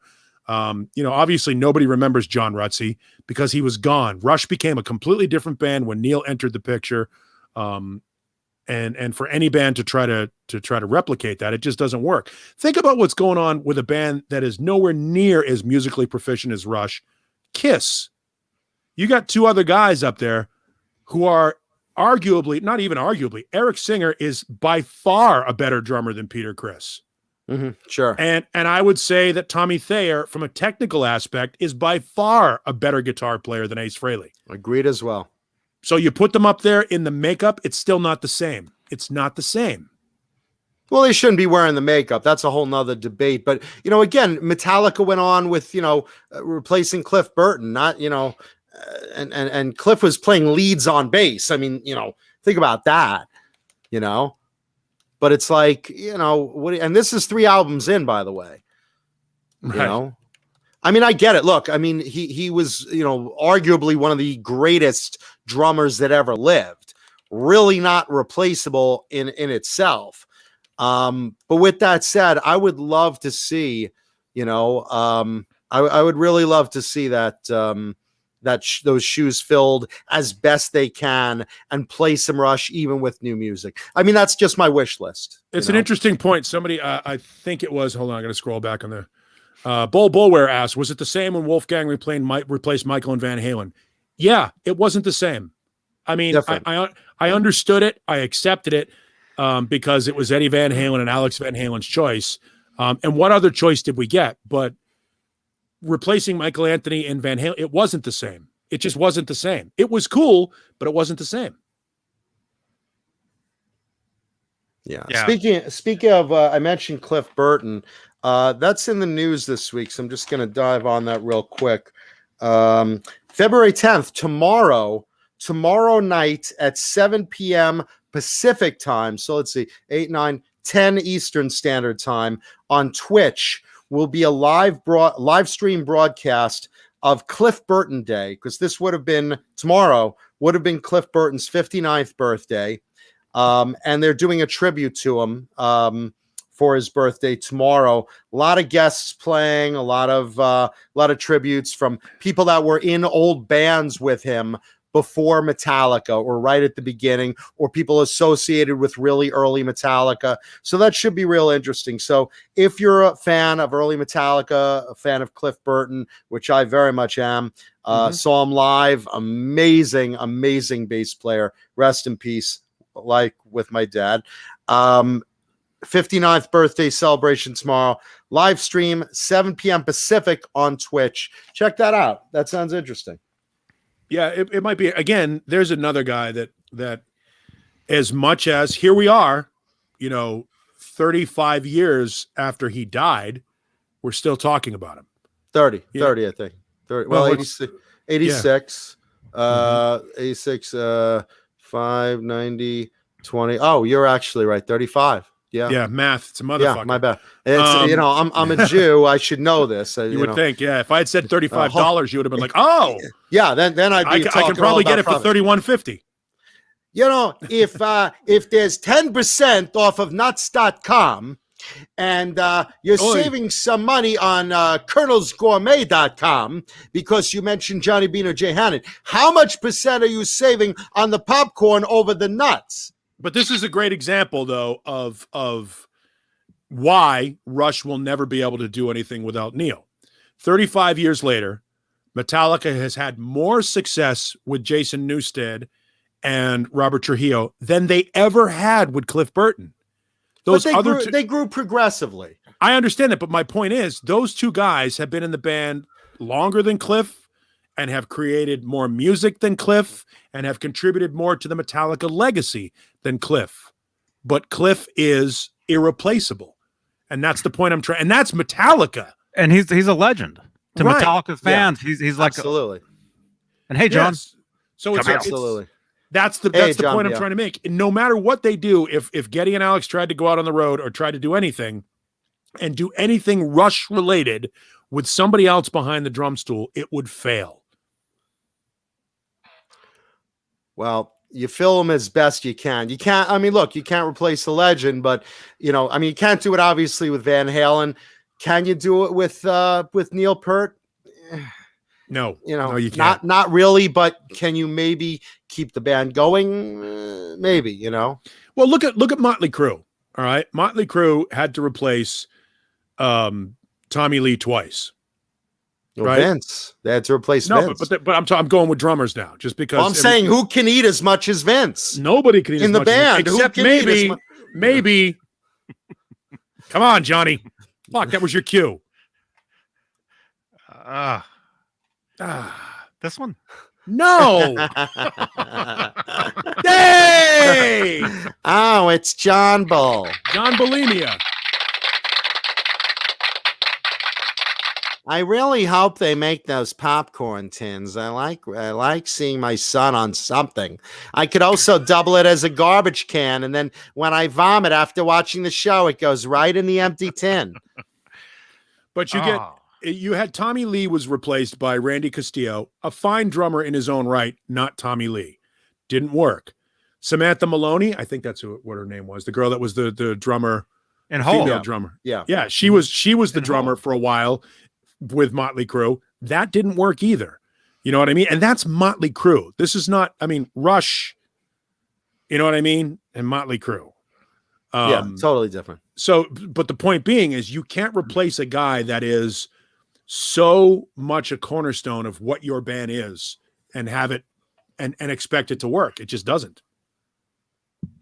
Yeah, Rena springs up CC DeVille replaced by Richie Kotzen. Again, chemistry of certain bands and Saraceno. Yeah. Oh, well. Does anyone even remember that? Because I always even forget it because he was just so quiet. Yeah. He was What a so great drama. guitar player, He's a great guitar player, but he was so drama free. It's like, with CC, it's like, yeah, everything. Where's some coke? And the dogs. And then, hang on, I got to check on the dogs. This is a warning. That might be someone sent you a food delivery intended for me and my mom. Yes, they're feasting on your mom's gefilte fish. Yeah, somebody sent me Carnegie Deli. Just get the address from Johnny. Just come on, don't send it to Paul. It's the dogs are gonna eat my corned beef. Everything, everyone's getting. My mother and I are in mourning. You send us food. This is what you do. Yeah. So anyway. Man. Let's see if I could say something real quick before Paul gets back. Let's see. My father's watching right now with crossed arms from heaven. Show's still a disappointment. You better pick it up. Better pick up the pace, John. Yes, we do read. Well, I do. I can see your comments on Facebook. Johnny gets the Facebook chat. Otherwise, we read the comments on the videos. And apologizing for my not replying to comments on last week's videos. Like I said, I'm mourning the death of my dad. I've been nothing but tears and sleeping pills. So, we talked about the Cliff Burton day about 15 minutes ago. Mm-hmm. We brought that up. Rewind the video or watch the rerun. Is that the thing that's going to be on Twitch? That's tomorrow on Twitch, 7 p.m. Pacific time, live stream. Very cool. Very cool. Like I said, I think he was one of the main talents of those first 3 albums. Just an incredible bass player. I mean, really, really one of the best. Really one of the best of the best. I mean, he was playing leads on the bass. That's not easy. Not many guys can do that. And just what a spirit. The guy's like the size of a bass, and he's just rocking out like big time. Yeah, Cobra Kai. Yeah. Yeah, right. Thank you, Cobra Kai. And thank you, Wayno. Yeah, please. It's my dad's tribute show. Please leave a thumbs up and hit the like button for my dad. Costs you nothing. And like I said, if anyone wants to send food to myself or my mom, just message Johnny. Something from Gold Belly or wherever. We'll arrange it off the air. So thank you. Because the fans have been terrific, really. It's a very hard time for my family. Let's see what else we got. David Cocksucker Crosby, right? How did he stay in the fucking news? How does that prick constantly stay in the fucking news? Do you fucking believe that? He's got to fight with everyone. He's got to fight with everyone. Yeah, he's a new angry grandpa now. Really is. Do you remember Angry Grandpa? Do you remember the YouTube channel Angry Grandpa? Or no, it's called Kid Behind a Camera. And it would follow. It was him and his grandpa, and they would go off to like fast food restaurants and order food, and like the grandpa would be in the car like, "Oh, this sucks." He'd be like throwing it out the window. And did you ever see any of that? No, I've got to look it up now. Thank you, everybody. Yeah, Kid Behind the Camera is the channel. Yeah, Sandra, Angry Grandpa. Yeah, I've got to look up Angry Grandpa. So if I go on YouTube, no, Lenny Lou, I'm covered with the antacid. Yeah, I'm good. No, because like everyone's been sending me like all sorts of creative and exotic foods, so which I appreciate. So yeah, the antacid's at the ready. There's something about Jews eating when we mourn. That's what we do. We eat. You send Jews and Italians. You send us food. Yeah, I'm gonna look up. I'm gonna look up Angry Grandpa because that sounds funny as hell. Yeah. Yeah. Speaking of funny as hell, so Glenn Danzig put out, and I know Glenn, and if you know Glenn, Paul, you probably know him, right? I've met him, but I wouldn't say I know him. Okay. Glenn loves horror, but loves tits out, vampires kind of horror, like a lot of B horror. I was in a movie Depraved, and that was a hot girl with vampire fangs, that kind of B movie horror. So Glenn came out with a film recently, and it's a vampire spaghetti western. The trailer is out, so I want you guys and girls to check this out. It's called Death Rider in the House of Vampires. And just to give you an idea of that type of film, I mean, look, you can't take it seriously. It's not a Scorsese masterpiece. It's one of those check your brain at the door, get some Colonel's popcorn and just kick back for some blood gushing, tits popping out, vampires and cowboys kind of fun. And you can watch the trailer. The trailer just came out. Not safe for work because it's got boobage. Way to go, Glenn. And just to give you an idea, part of the cast, Glenn's got a small role in it, but it's Devon Sawa, Julian Sands, and Danny Trejo. Danny Trejo is the sign of quality in a horror movie. So that should tell you it's a fun. It looks fun. It looks fun. You know, check that out. Look at the trailer. Not now, but it's on YouTube. Death Rider in the House of Vampires. Do you guys like cheesy bloody horror kind of stuff? Meh. B-movie horror? Meh. David Crosby right now. I don't want to see breasts. I don't like blood. I hate vampires. And John Wayne was the only real cowboy. Meh. Not liking these cowboy spaghetti westerns. Where's the ad for spaghetti? Why do you think they called them spaghetti westerns? Meh. I've been watching crazy like 70s vampire, like made for TV movies. Like what? I don't know. Oh, there was one last night. There was some movie. There was a movie with Kevin Bacon. Some TV movie with Kevin Bacon, and then who else was in it? He was a vampire? No, no, not really. Was it horror? Was it horror? Yeah. It was a made for TV thing. Well, that's fun. Uh, Kevin Bacon, another sign of quality. yeah, it was based on real life too. The movie. I'll post it in the Discord under "What are you watching?" I'll post the link. Meh, Discord. Back in my day, vampires were Bela Lugosi, and that's it. There were no breasts except chicken breasts. Christopher Lee was a great vampire. Meh, Christopher Lee. Meh. Meh. Well, Christopher Lee was what, the 60s or early 70s? 70s, I think. There was what, Trauma? No, those weren't trauma films. He was What was he the was, what, uh, what he was the company that Scaramanga. did those? he was one of the vampires though. He was a Dracula at one point. Yeah. And he was in a Dracula. Let's see if I have it. He was Scaramanga in James Bond. He was good in James Bond. Let's see. The He's man with the good in golden Pretty much gun. everything. He's good in pretty much everything. He's been, again, as I say before, Christopher Lee may have been in bad movies, but Christopher Lee was never bad in a movie. Was he in this one? Let's see. Dracula versus Frankenstein, he might have been, yeah. I think that was him because that was like a 60s one. I love this poster.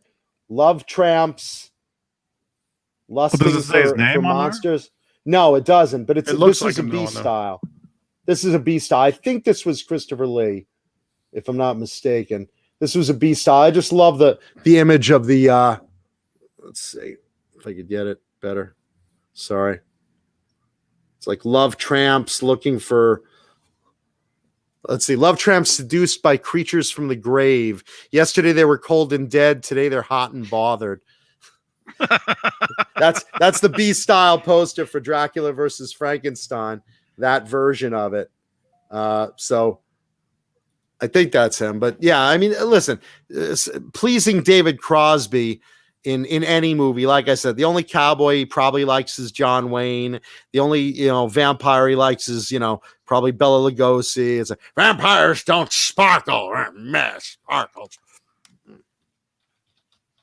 Lost Boys. Let them stay lost. That was filmed here. Nah, here. Don't even That's what this town is known for. Is that movie? Don't even like Batman. Nah. Bats. That's why we're in this pandemic. Christopher Yeah, Lee's vampire. first screen appearance was in 1946. Holy shit. Wow. Yeah, With Wilford Brimley?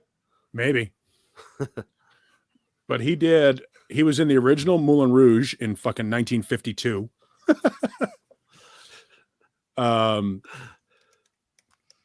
He was in the Warriors? Oh, one in 1955. Different Warriors. Warriors, come out and play. David Crosby, come out and play. It's funny. Like I'm looking at these movies like I know any of them. Like 1957. Like he was in the Curse of Frankenstein. He played the creature in the Curse of Frankenstein in 1957. Well, there you go. Yeah. But I'm trying to find when he started doing Dracula stuff. David Crosby looks like the Curse of Frankenstein. My uncle was a vampire in 1959. He was in The Mummy, the original Mummy in 1959. Two Faces of Dr. Jekyll, City of the Dead. Like now we're starting to get into the, the horror movies that he was doing. Wow. The Devil's Agent in 1962. Crypt of the Vampire in 64. Castle of the Living Dead. Dr. Terror's House of Horrors. Jesus, he was in The Skull. Dracula, Prince of Darkness in 1966. Rico B, we're talking about Christopher Lee. In horror movies. Yeah. He was in a bunch of Fu Manchu movies where he played Fu Manchu, which is hilarious. Dracula has risen from the grave in 1968. I think I remember seeing him as Fu Manchu. How offensive is that you get a white guy playing like white English guy, stereotype old Asian guy, that's like put the yellow makeup on him and give him the buck teeth and the braid. Don't forget the braid and the long fingernails. Yeah. And really? Here's where it gets fun.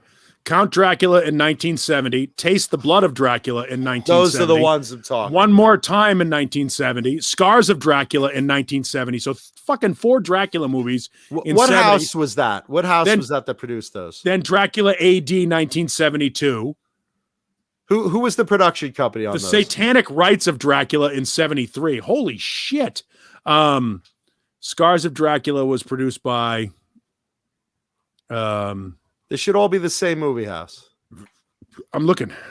John Biel. I hope John Biel does something today. Yeah, I don't know. I can't see. View Production versus Company Info. I don't want to start my trial. Fuck you. I don't know. I'm not looking it up. I'm doing a Johnny Beane. There he is. Unbelievable. Dracula and Son in 1976. I want you to meet my kid. It's take my boy to work day. I want you to dig up some virgins. And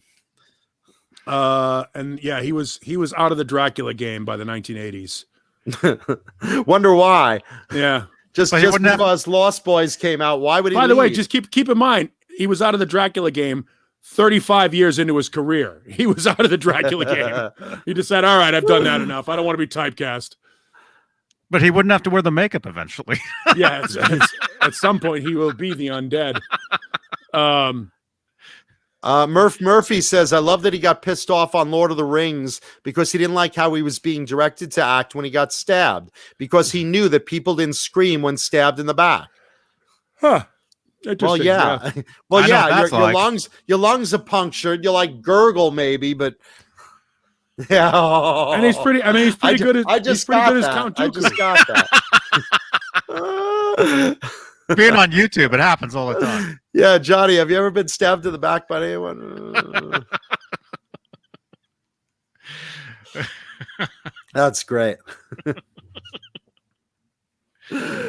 Oh, there we go.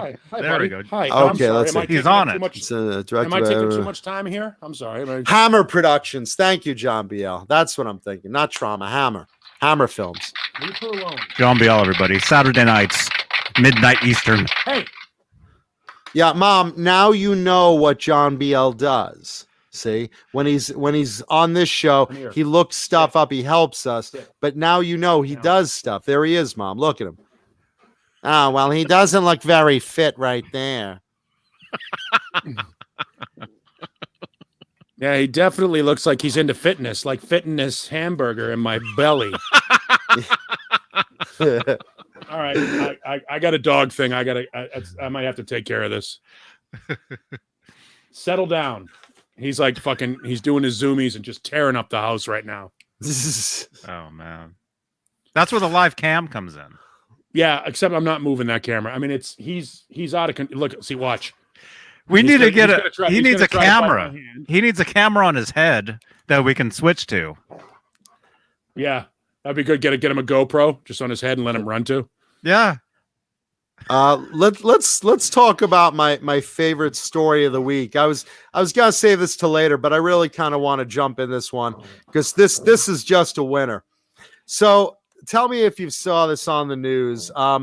This girl, her name is Tessica Brown, and Yes, yeah, I've seen this story. Basically, by the way, she's lawyered up. By the way, because because there's no warning. Hold on, let me go through it.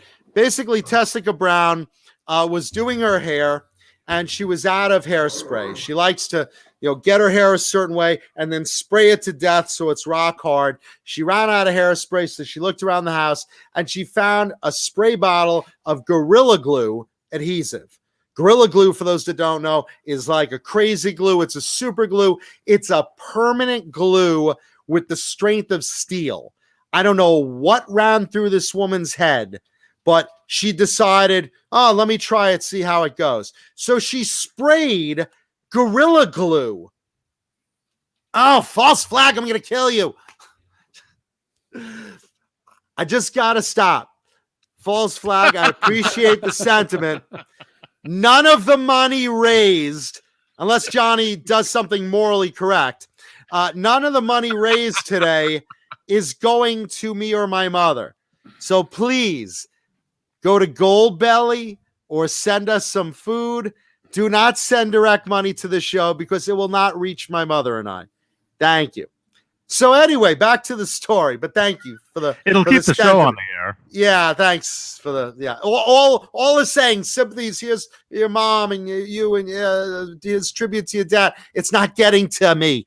That money doesn't go to me. That money doesn't go to me. It goes to the show.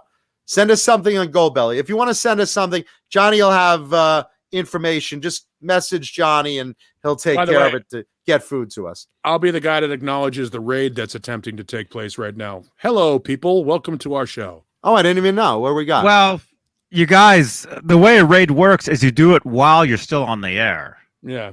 They're doing the raid after Mitch ended, so it really doesn't. It doesn't give Mitch the credit of raiding us. I'm just saying, R2. So these guys are coming out of Mitch's show? Mitch and Dawn, yeah. Okay, well, welcome. I think you're doing it wrong. Oh, wait, yeah, someone's saying it. There you go. Yeah, R2 I'll just Nuts acknowledge it. Hi, guys. Welcome to our show.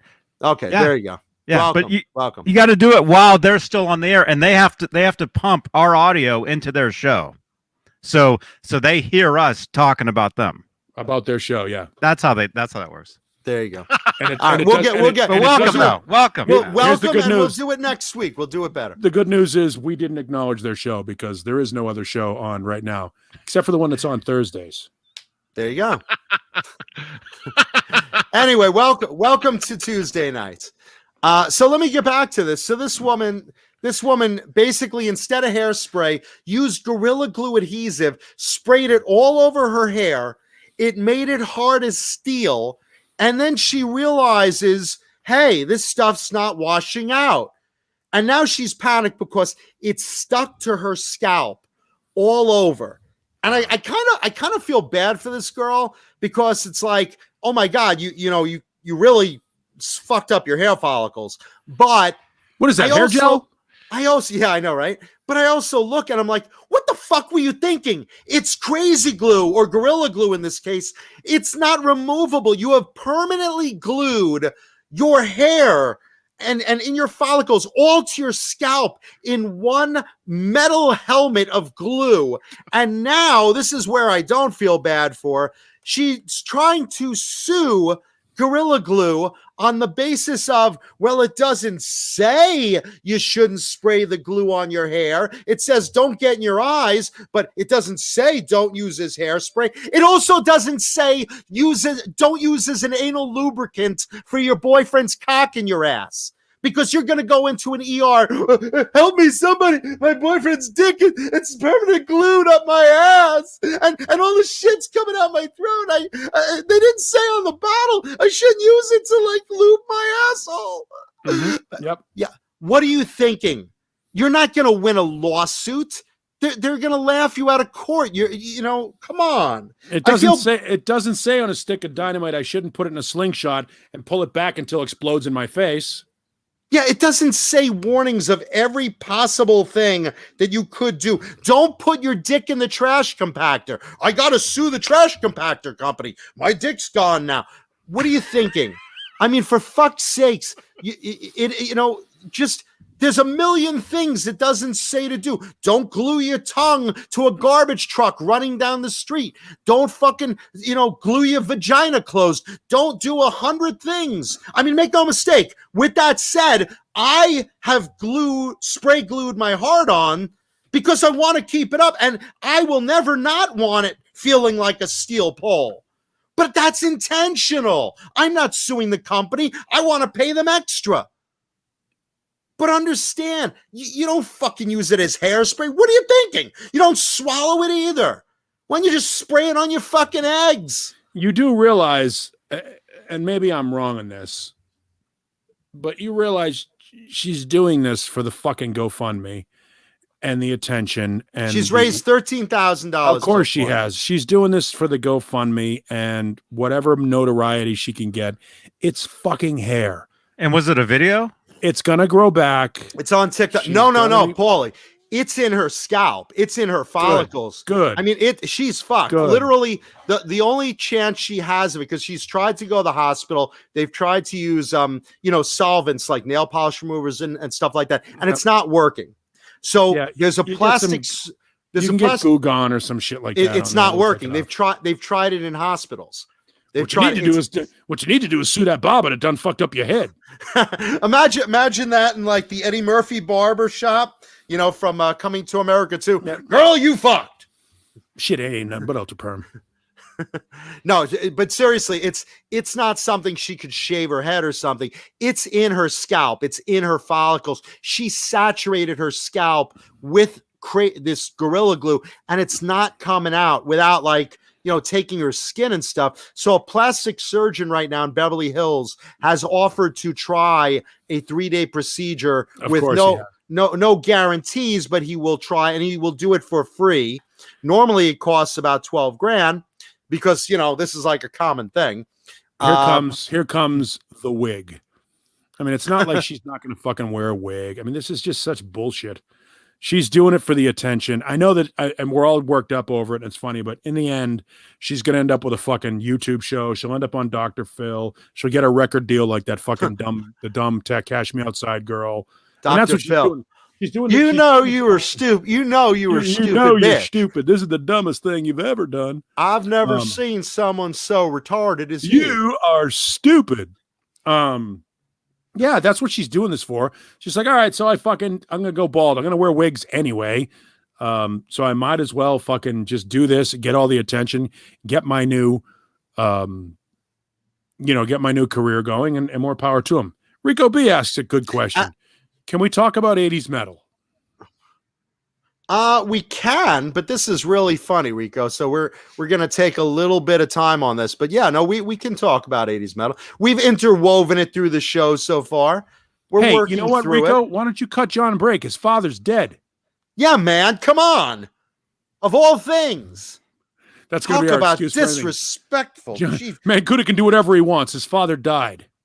I'm going to play with my wang. I'm just saying. Yeah. No, Rico, we're interweaving stories. So we've got this down. We're professionals. We know how to screw up Tuesday nights. Anyway, yeah, I think she's basically fishing at the lawsuit. That she thinks she's gonna get and nothing's gonna happen. She's dreaming of millions of dollars that are not gonna happen. I don't believe it's possible for glue to block a hair follicle. Oh, I do. That stuff. This isn't crazy. I mean, this isn't Elmer's. This stuff is like iron. Have you ever used Johnny with us? Johnny? Mm-hmm. Johnny? No, he's in Caleb mode. No, I'm on TikTok. I'm looking up the Gorilla Girl is what they're calling her. Well, first of all, she also has these eyebrows. Oh, I don't know what this eyelashes. I don't know what the trend is with these giant Tammy Faye Baker eyelashes, but it's like a huge trend to have like fucking 3-inch long eyelashes. Have you seen her hair? Oh, I have. Yeah. Show the photo, Johnny. No, oh my God. No. Show the photo. To her? Well, let's focus on yourself, Johnny. Yes, I mean, I know it looks like a yourself. lot. It's exactly like Bret Michaels. I don't. Like her hair's not growing at all. No, Johnny. I don't think that's her. I don't think that's her. Well, then it's a joke. I mean, it's TikTok, so who knows? I mean, go. You should be able to Google a photo of her real easy. I mean, it's so glued to her hair. Her head was soaked with this stuff. I wonder if she glued on those eyelashes. Holy shit. What you need to do is sue that barber that done fucked up your head. I could crack walnuts on that fucking head right now. I don't know. They're saying that's her. Maybe after she went to the hospital, but Wow, that looks good. I don't know. That's a good look right there. Holy hell. Fucking look at that! Look at that! Jeez. Look at that dent in the top of her head. Oh my That thing god! is awesome. Look at that thing. They're saying that's her after what? After the ER visit? Yeah, I hope although so. Could be a joke. I don't know. It might not be The her. whole I'm thing gonna is a Google joke. a photo. I'm gonna Google a photo of her. This is like when you see the receipt and the waitress shows the picture of the receipt that has something racist or gay bashing on it, and you find out it's all a front. With an F? Oh, front. Yes. Yeah, Hang on, that's I got her. another dog. I got another That's dog. her. Yeah, Blue. Yeah, she does. It does look like they pulled the fucking top. She had a lobotomy. that is her. That's what she looks like now. Okay, because she My head looked. hurts. Let's see. I'm gonna freeze the video, but let's see. Let's see. Gorilla Glue Girl. All right, here she is. People are stupid. This is her. This is her right here. Can you spotlight me, Johnny? Wait, fucking hell. There she is. Okay. Yeah, just spotlight me real quick. What I That's love her. about Look at this- those eyelashes. Nothing about her is real. She's got the stupid, she's using a filter, by the way. Contact And lenses. She got the contact lenses and the fake eyes. This whole thing is about her. That, by the way, that's not her real hair. That ponytail, the bullshit. ponytail's It's a fucking extension. No, the ponytail's probably weave, but her a scalp. weave, yeah. If you look at her scalp, how flat and hard it is, that's her real hair. No. And she tried like shampooing it like on screen. I mean, it's like steel. It's not moving. It's not moving. I mean, look, like I said, I feel bad for the girl on one note, but fuck her. at the same time, it's like you're trying to sue for your own stupidity. Dude, Come on. What's the dumbest thing you've ever done, John? Other than this show? Here I was about to say, here I am on Tuesday nights displaying it every week. Right now, my mother's texting Johnny. What's that number? Text us. Let me tell him stories. You guys Yeah. were here the night I downed an entire fucking fifth of Jim Beam Apple, and even I didn't do something that fucking stupid. It's the dumb, I don't feel any mercy to her at all. They said that I'm saying, I don't have any hair gel. I could A, go without hair gel, B, drive down to fucking Walgreens and get some hair gel. But wait, here's a tube of Gorilla Glue. Come on. Natural selection. Yeah, no, that's total Darwinism in the hair care world. But I mean, that's really, really stupid. But the idea that she's trying to sue because it doesn't say on the bottle, don't put fucking Gorilla Glue in your hair. Yeah. Like I said, I guarantee right now, I will never get this tampon out. I just used a little Gorilla Glue to get it up there. And what am I going to do? You're going to walk around like a fucking vaginal cotton swab for the rest of your life. That's what you're going to fucking do. Dummy. Yeah. So that's my winner story of the week. I just, there's a lot of good stuff in the news this week, but that one is just my fucking favorite. So if you like using Gorilla Glue for your hair, or even if you don't, please leave a thumbs up tonight on my dad's tribute show. I really appreciate it. Who's coughing there? That's not me. That's Johnny, Johnny. you got the COVID. You got the COVID in the house? Yeah. You got the Rona? Is the Rona walking around the house? This is my wife, Rona. Rice-A-Rona. It's delicious. Yeah, it's great. I've had so many new friends that now have it. It's just insane. I'm going to It's get tested just tomorrow. insane. You were exposed again? Yeah, guy at work. We got a note on Saturday. A guy that I work with was exposed, and I'm a little stuffy the past 2 days, so I'm just gonna go get tested just to be sure. It could just be a change of weather, you know what I mean? I don't feel bad. I don't feel like I have any symptoms, but I'm just gonna go get the fucking thing up the nose because I like the feeling. Someone extremely close to me, like literally who I consider a brother to me, was very, very sick with it. I won't say who it is for privacy, but I was in tears, worried about him getting better. It was that bad. I was literally thinking, oh my God, I'm going to lose my best friend. And a guy here that works in radio here in town, that worked for one of the radio stations here in town. I think he was 47, just passed. Oh, geez, I'm sorry to hear that. Yeah, and then, it's fucked up. This thing is weird. Another close friend of mine, she called me. She was like buzzing my phone when she heard my dad passed, and she like called me, and a day later she was like, I gotta get checked. I suddenly feel like I have it, and she did. She has it now, so it's like now she's like deathly sick. What's this? Let's see. Sorry, man. Dang. Ew, I hope he wiped it up. Ew. So Paul just like walked in your store. Hey, Dane, can I see that guitar on the wall? That one. Yeah. First thing I did was just. The white one. Just reach up there. Reach.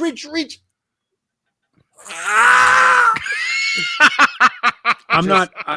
Well, that's not how you spread it. Yeah, I don't have it. I'm not worried about it. I'm just doing it to be safe. Paul shot his own Gorilla Goo in the store. I'm just doing it to be safe. Wow.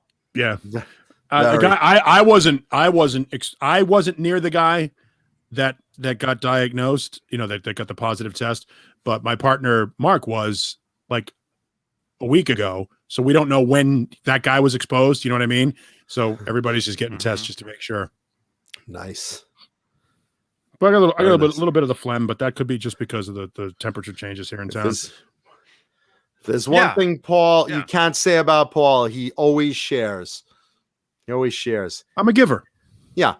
Paul walked in and licked every guitar neck in Dane's shop and wouldn't leave until everyone was licked. Yep. He played every guitar with his teeth. That's the first thing I do when I walk into Dane's store. I take a guitar off the shelf. I'm like, oh yeah, this is great. Coughing and sneezing.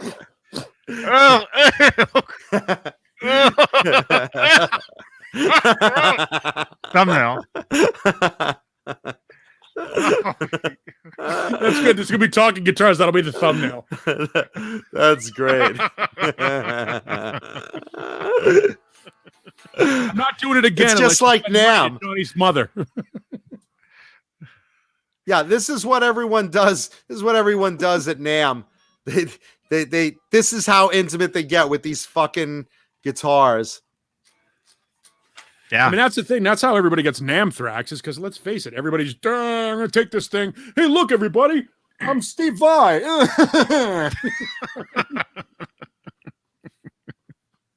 Yeah, totally. And thank you, Mark Dillon. Well, thank you, everybody. Like I said, if you want to send my mom or I something, talk to Johnny after the show, and he'll make sure to handle the addresses and stuff. It's a food thing. It's a food thing. When you're Jewish, you feed the morning.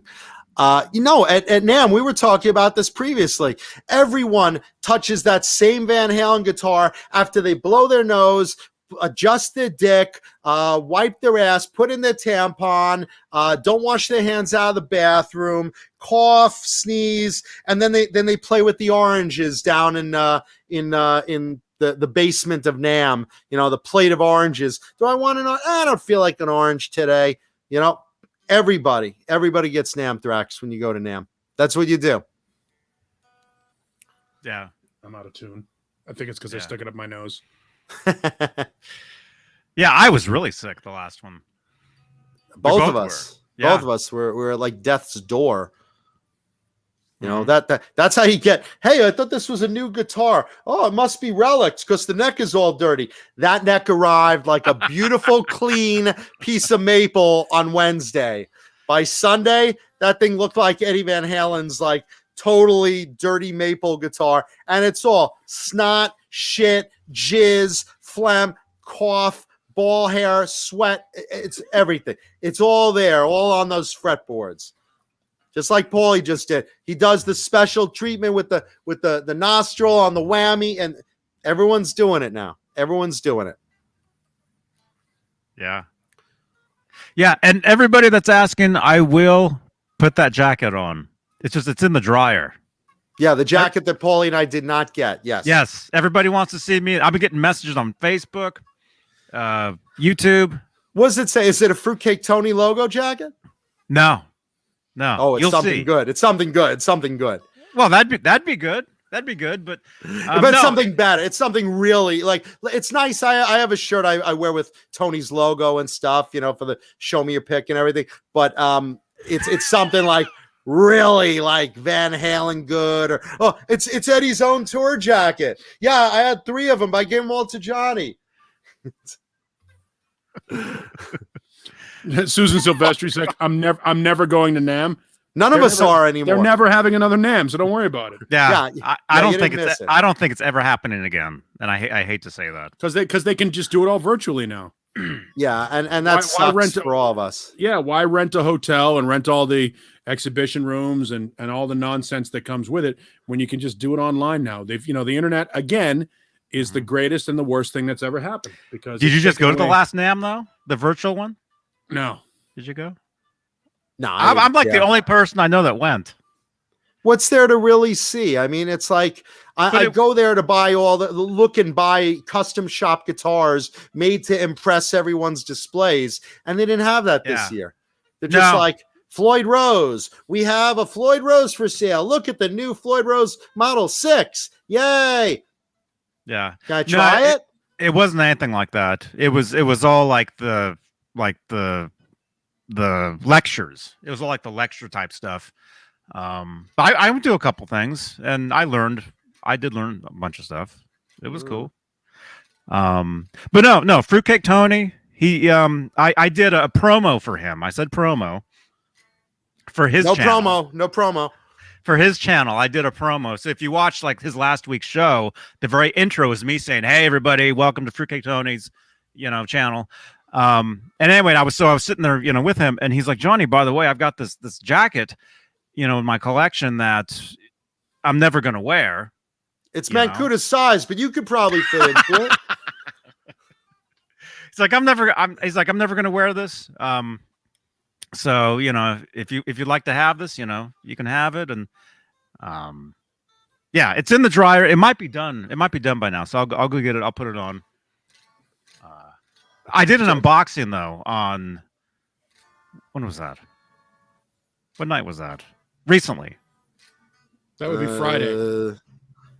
Was it Friday? Friday's when you did the Colonel's unboxing. Wasn't Tuesday. Colonel's. My mother would love some cheese popcorn and chocolate cashews. It was yesterday. I did the unboxing yesterday. I did a show with Rob. Yeah. So it's a Van Halen jacket. Oh, he's single. Does he know? He's handsome. Does he know I'm single now? Rob. There's a Van Halen. I could get a tour jacket here. There's a couple of them on Craigslist and shit like that people are selling, but they're looking for a lot of money. I don't want to pay fucking $400 for a wool jacket. A wool jacket in Phoenix. What's the point? Thank you, Susan. It's a beanie though. I wear it every week. I have a collection of pink beanies and scarves. Usually I wear a pink scarf, but because I'm in mourning this week for my dad, I'm wearing a black one. And if you're out there, because we have about 150 in the live chat, please take a second, leave a thumbs up for today's episode, because it's dedicated to my dad who just passed away. So really appreciate it. Thank you. Yeah, we're at 97. Yeah, we should be at 150. Thank you. Yeah, sing along with Paulie. He says, sing along with Paulie. I mean, Blue Rhino lost Blue Rhino lost his grandpa. Look at that face. So leave a thumbs up for Blue Rhino. He's in mourning too. 100. Mel's dead. Aw. Mel's dead. Mom's single. Mom's single. She looking for the cock. And thank you everyone who's just joining us. Please watch the video from the beginning. Come here, you. My career certainly is. Look who's here. There's Ned. There's Ned. God, you lifted him like he's 80 pounds. I got you. He's getting heavier. Yeah, it's because he's eating rats. Johnny hasn't checked the chicken coop. Bringing all the rats in the house. Johnny hasn't checked the chicken coop. Did you guys watch the Super Bowl? Yeah. Yes, I did. Yeah, I mounted up with a pile of chicken wings, and now I have a lot of food. I got barbecue over here, chicken wings over here, nachos over here. I had a cake and cookie platter. Someone sent me. I had all this food, and I'm sitting there watching the Super Bowl and ready for like a battle royale.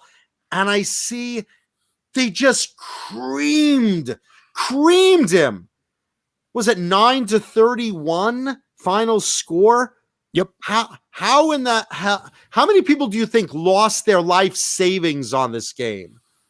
It's interesting because again, having lived in Kansas City, they bleed for their football team. The entire city of Kansas City right now, that whole region is in mourning right now, like legitimate. And of course, there's a certain percentage of them. Johnny's tapped out. We're talking sports. There's a certain percentage of them that are trying to blame the referees, as if the referees didn't score a touchdown in the game, and the referees let Gronkowski run loose in the defensive backfield, and the referees dropped passes. You know what I mean? Like as if the referees were responsible for all of those things. But it was if you like watching a team put together a defensive effort to knock down a team that is, let's face it, everybody in football wanted Patrick Mahomes and the Chiefs to be the next big thing. And the Tampa Bay defense was like, do you remember the last time we were in the Super Bowl and everybody thought the Raiders were going to beat our asses? Same story. Happened exactly the same way. Defense wins championships, and it was a great defensive game. Look, I'm a Brady fan, and I'm not ashamed to admit, look, the guy lives the life we all want to lead. That's not a reason to hate him. It's like the guy is like, yeah, let's see. I've been in 10 Super Bowls. I have 7 rings now. I married a supermodel. I'm a multi-gazillionaire. I mean, hey, God bless him. The guy's good. The guy's legitimately good, And I mean, he's a fucking good looking guy on top of it. It's like, Jesus Christ, I'm jealous. He probably has a 20-inch cock. He's probably like, Giselle, no, take the night off. I'll suck this myself. Like a beer drop. Don't worry about it. No, God bless him. I like the guy, and he still has probably like a good 2 years in him, I'll bet. That's the reality. No, he's not done. He's not done. And more power to him. And I wanted to see a good game, but I did actually, because I like defensive football, and I like Bruce Arians, the head coach, used to coach the Cardinals here in Phoenix. So it was good to see him finally get a Super Bowl, and it was just fun to watch. Like I want to hate Rob Gronkowski because he's such a fucking meathead. He's just a total blockhead meathead goof, but he's an idiot savant. He's like Terry Bradshaw. Can't put together a full functional sentence, but when he gets on the field, he's Picasso. Okay, boss, I'm going to go get the ball. He's like, okay, I'm going to go out there. And then he gets on the field, and he's a god. He's like an artist. He's like Eddie Van Halen. You just watch him and you go, Jesus Christ, how did he do that? How does he make that happen? He's a perfect he's a perfect football player. He can block, he can run routes, he's got great hands. Everything about him on the football field. The guy's massive. It's like, 5 guys are blocking him. Okay, boss, I'm coming through. And like a pile driver, he just does this, and he's No, it was men among boys, and more power to him. Fun to watch. We're witnessing something that you never get a chance to see. The only comparison I can make, and it happened long before any of us were born, is when Bill Russell played for the Celtics. He played 12 years in the NBA, or 13 years in the NBA. He was involved, and he had 11 championships. I mean, it's fucking ridiculous. Plus a gold medal, 2 gold medals, I think, and an NCAA championship. I mean, you don't see guys play 12 years of a sport and win 10 championships, or 20 years. Just the idea that any quarterback can play 20 years in the National Football League. By the way, Tom Brady has now, I think, appeared in 21% of the total Super Bowls ever played. Think about that. That's fucking retarded. My mom's like, why haven't you appeared in Super Bowls? My mom's really good at that. She sees you, Paulie. Paul's the radio guy in Arizona. Oh, that's very good. John, why haven't you done something like that? It's like, no matter what someone accomplishes, why aren't you in a Super Bowl? Well, I do other things, Mom. Well, I don't see anything of worth. Neither does your father, rest in peace. He's doing it again. He's failing. Lenny Lou asked, I think that Brady convinced Gronk to join him? Absolutely. In fact, everybody that was good in that game on Sunday was because Brady recruited him. Brady brought Gronk in. Brady brought Antonio Brown in. Brady brought Leonard Fournette in. Like, all the guys that he talked to sign with Tampa Bay were stars. They're all free agents now at the end of the season, but those guys were stars throughout the entire playoffs. Brady knew exactly what he's doing. More power to him. Good for them. Good for them. It was just fun to watch. Fun to watch something that we've never seen before. It's a work of art. We've got, and that's with us. We're pretty spoiled. We've had a chance to see, John Bonham, Neil Peart, Billy Sheehan, Eddie Van Halen, Wayne Gretzky, Mario Lemieux, the greatest players in their respective sports, Tiger Woods, Mike Tyson. You see these guys. We're witnessing this amazing, legendary shit that 100 years from now will be in history books, and we've been there and we got to see it all. It's amazing. It's like you always see that meme out of, millions and millions of years of, humans being on this earth. You were lucky enough to be alive during that pinpoint in time that Eddie Van Halen was alive. It's like, I agree. I mean, we have lived through, I should say, being, the 80s in my eyes, probably the greatest musical period of humanity as far as like guitar rock and stuff. No, we saw it all. That's the thing. Everything from, the golden era of rock music from the late 60s all the way through, the mid 90s. We saw it all. We got to see, the end of the Woodstock generation and the end of the Beatles, as the Beatles handed it off to the Stones and Aerosmith and Sabbath and Halen, and then and even the punk bands. And we got to see punk and disco and new wave and alternative and hip hop and metal and thrash metal and new metal and electronica and like world music. Like, we got to see every fucking amazing form of music. We've got to see the most amazing athletes and their peak. The greatest movies ever made have happened during our lifetime. I mean, there's a lot of shit to be really thankful for. Now, make no mistake. If you're Amish, you're fucked. You missed all that shit. Okay? You're not even allowed to masturbate. I have masturbated in some of the greatest stadiums, in some of the greatest public places. I mean, I've been very, very lucky to be alive. And Paulie got a hand job at a concert. I mean, not just a concert, a Killer Dwarfs concert. And that's great. That's great. I mean, think about all these things. If you're Amish, you're really fucked. You didn't even see the fucking Super Bowl, which is lucky because the halftime show really sucked dick. The weekend, I don't know what the fuck they were thinking, but I was bored off my ass. I was thumbing my asshole with a chicken wing. I was that fucking bored. Gross. I was like, what? I like the blue cheese feeling, the tingle. It's, I'm just saying, if you're Amish, you're really fucked, and you're not even watching this show, so you're saved in that way. But you better get some sleep because you have a barn raising tomorrow, so you're fucked again. I'm just saying. All right, Johnny's gonna pull the jacket out. God! And then I got to tap out because it's time for me. Dogs are going nuts, and I got to get up at 3:00 for work. And look at this. Look at this. That's kind of goofy looking. Well, spotlight yourself, Johnny, so we could see this. Thank you, Fruitcake Tony. Jesus Christ. Look at this thing. Van Halen logo. Look at this fucking thing. Right there. And then. Oh, my God. Look at that.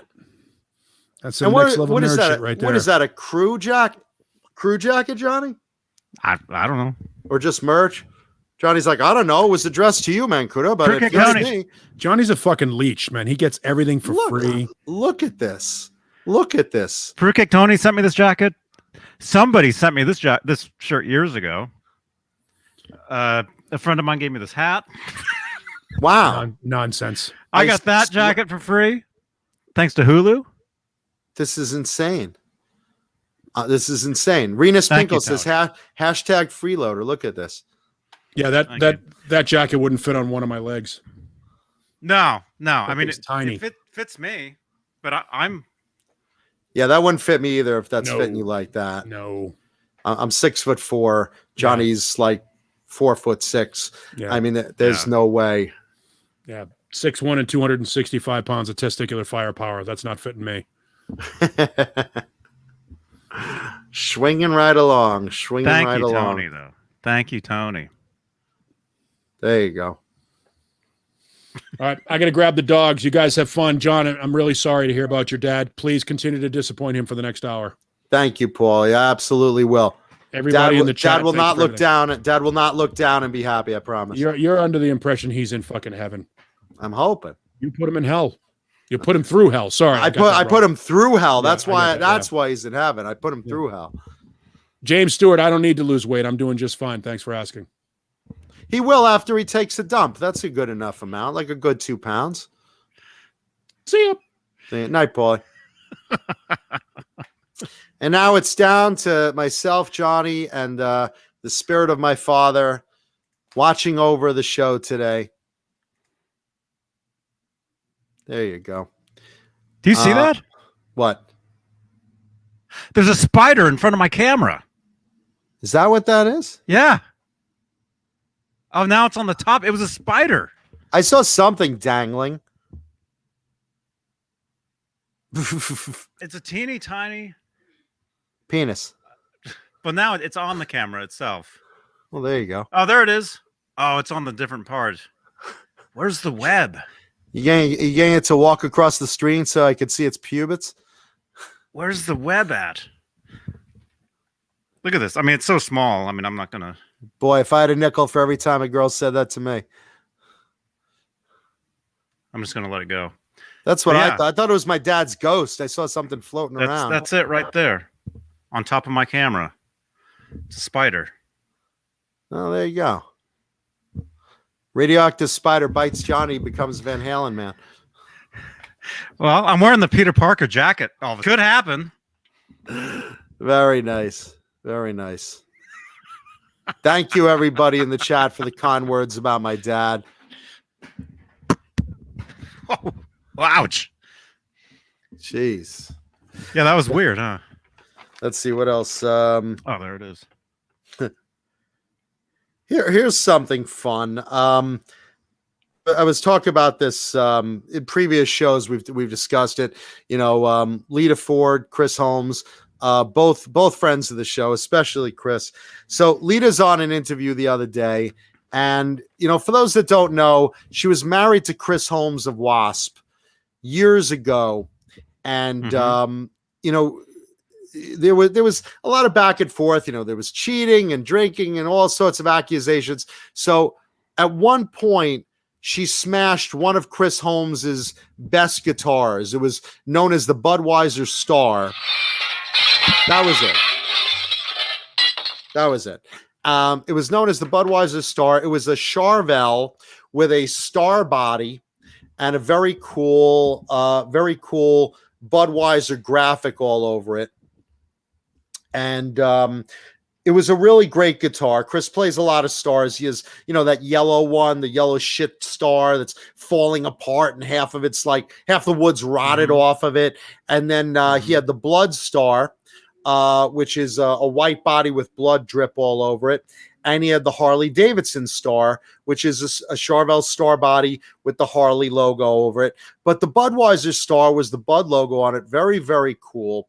And what wound up happening was everyone's always wondering, you know, Chris said, yeah, Lita smashed it one night. She was in a rage. And so in an interview the other day, she was asked, you know, what is the actual story that happened between you and Chris Holmes when you were married.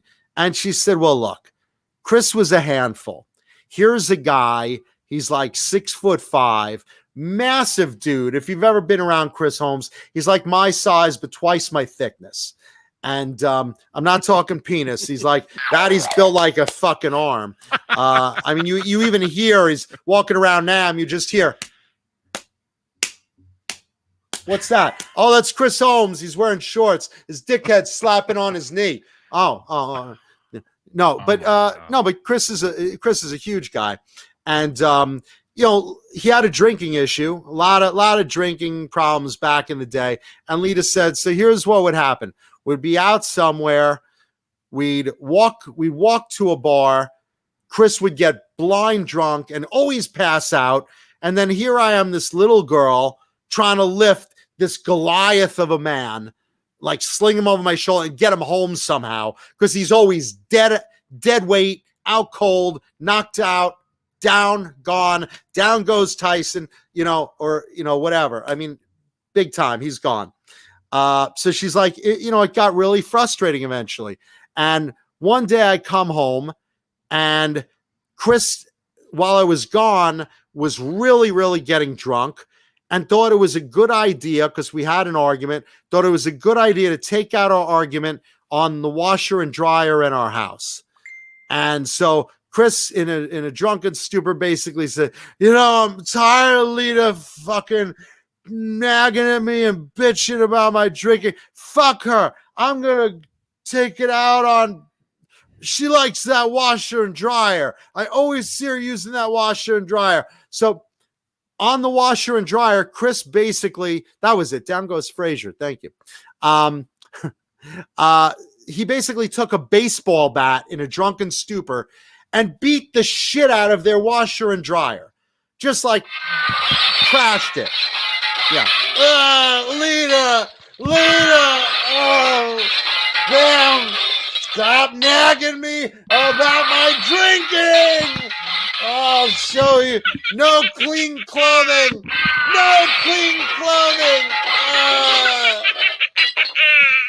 Anyway, so Lita comes home and she happens to enter the side door, which is where the washer and dryer are. She comes home and sees what looks like a car crash where the washer dryer used to be. Just metal everywhere, destroyed with a baseball bat. And it was just crazy. And she goes, what the fuck happened? He's like, I showed you, I took care of your fucking washer and dryer. And she's like, oh yeah? Well, okay, I'm going to fuck up one of your best guitars. And she went and took his guitar, the Budweiser Star, and said, I went out into the middle of the street, and cars going by this way and cars going by that way. She says, I went on the double yellow line, and right then and there just started smashing it until it was just in multiple pieces. And Chris's reply to that, aside from being pissed, he was like, are the pickups still okay? Because Chris apparently can play any guitar, and God bless him. I'm friendly with the guy.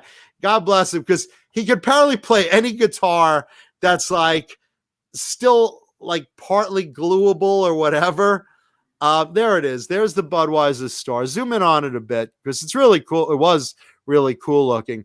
And then it was just shattered into splinters, just bits and pieces, not even repairable, because Chris's yellow guitar, the yellow shit guitar they call it, it's just fucked. This thing has most of its wood missing. He's got a metal frame around the edge that's holding it together. He's got like, it's all rotted. The guitar looks like it has fucking herpes. I mean, it's really, really decrepit and molded and rotted, like it came out of the bottom of the ocean, But he plays it. He still finds a way to make that thing work. This thing was just done. Yeah, someone brought up Chris's old Firebird. It was probably in condition like that, just destroyed. But look at that beautiful thing. That guitar was so cool. That's pretty cool. It was great. It was very cool. And then Lita just took it to town, right in the middle of the road, right on the double yellow line. And she's like, I had a yellow line to aim for. I wasn't missing that pavement for nothing. And I just smashed it to bits over and over. And there you go. Needless to say, the relationship didn't last very long. And Chris is in better shape, living in France with his lovely new girl. And Lita, of course, is I don't even know if Lita's single or dating anyone. Have you ever seen the back of that guitar? Of which one? The Budweiser? Well, that thing's destroyed. It's totally destroyed. Before what is it? What is it? What does it say on the back? Because he always had like these fucked up sayings on the back. Yeah. What does this one say? Or what did this one say? What does it say? Butts, my This butts for you. This butts for you. I love messages on the back of guitar. Warren also did that. Yeah, Renus Pinkle says Eddie Van Halen porked Lita Ford. There was a lot of sausages running through that meat grinder. Let's put it that way. It was the 80s, kids. We all, we were all horny. So Lita too. But yeah, that was a cool guitar. But even that one couldn't be fixed. I mean, that thing was just a pile of splinters. I asked Chris, I said, do you still have the pieces to that? He's like, oh, no. Even that one couldn't be saved. That was like, broken into wood chips, basically, like shattered into a million pieces. So it's a shame, Right? You talk about, Saturday Night Live, David Crosby bitching about Phoebe Bridgers smashing her guitar. Imagine Chris Holmes on the side of the road. Oh my God, she's smashing my guitar. And there's David Crosby. Meh, pathetic. Smashing guitars. Pathetic. Make no mistake, as far as that Phoebe Bridges, David Crosby thing, and of course I'm never going to be on David Crosby's side. I mean, look, I don't personally smash guitars. I treasure my guitars because I'd only be doing it in my living room. I'd be like, yeah, rock and roll, smash the guitar. And I'd be like, I have no audience. Wait, I'm not a rock star. What the fuck am I doing? Then David Crosby could say, man, Kuda, pathetic. That would make sense. But, the fact is, I'm never approving of smashing guitars. But the fact is, a lot of people do it, and it's their guitar. That's their right. If they want to smash a guitar, the only one I don't approve of really was when Prince did it, and he borrowed someone's guitar from the Roots on the Tonight Show.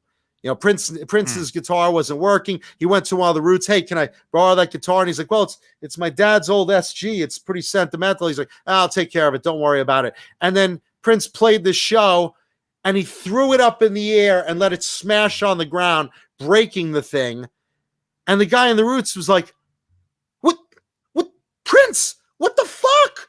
And then he's like, all right, this is still cool. This is kind of rock and roll history. Well, at least sign it for me. And Prince was like, no, I don't want to sign that. And just walked away. So it's like, well, Prince, you're a dick. Okay, you're a big dick. And the Roots guy, he got screwed. But like, that's the only time I don't like approve it. And otherwise, it's like Paul Stanley always brings an Iceman to a concert to smash. And again, Ibanez gives them all these Icemans. So they're like, okay, how many do you need to smash?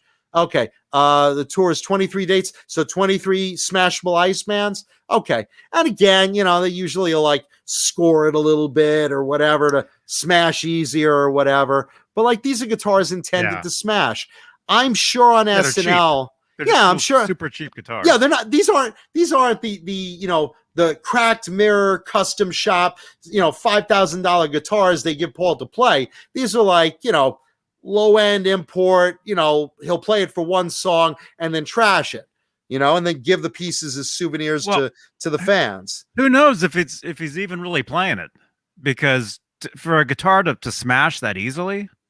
Well, it's scored. I've seen one of the bodies of his guitars that he smashes, the Iceman bodies, and it's scored like right there like by the neck. It's scored to smash easy. So, it'll break apart, but it'll last one song. I mean, that's all it has to last is one song. It's got cheap pickups and whatever, Richie Blackmore, Fruitcake Tony brings up, used to smash his guitars. The Who. I mean, there's a lot of guys that used to, break up their guitars and whatever. And again, while they sell them. They sell them. His smashed guitars. After he smashes them, you can buy it. Oh, sure. I mean, you meet him backstage and he gives it to you.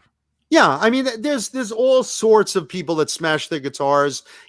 Again, when who did it? Jimmy Page did it. Page also did that, right? I think Jimmy Page also smashed like Les Pauls, or I mean, look, back in the day, yeah, it wasn't great that you smashed the 59 Les Paul, of course, but like in modern times, these guitars are bought to smash. They're props.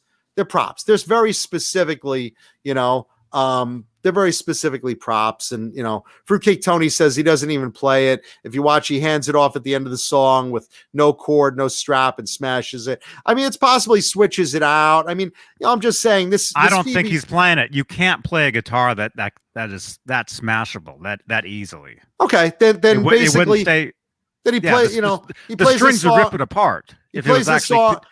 It's probably not even tuned up. I don't think he even plays it. He plays the song and then swaps it out on the side of the stage. Whatever the move is, those guitars are meant to be smashed. They're props. They're set up, And then you have this, Phoebe Bridgers, I mean, that she brought a guitar on. She intended to smash it.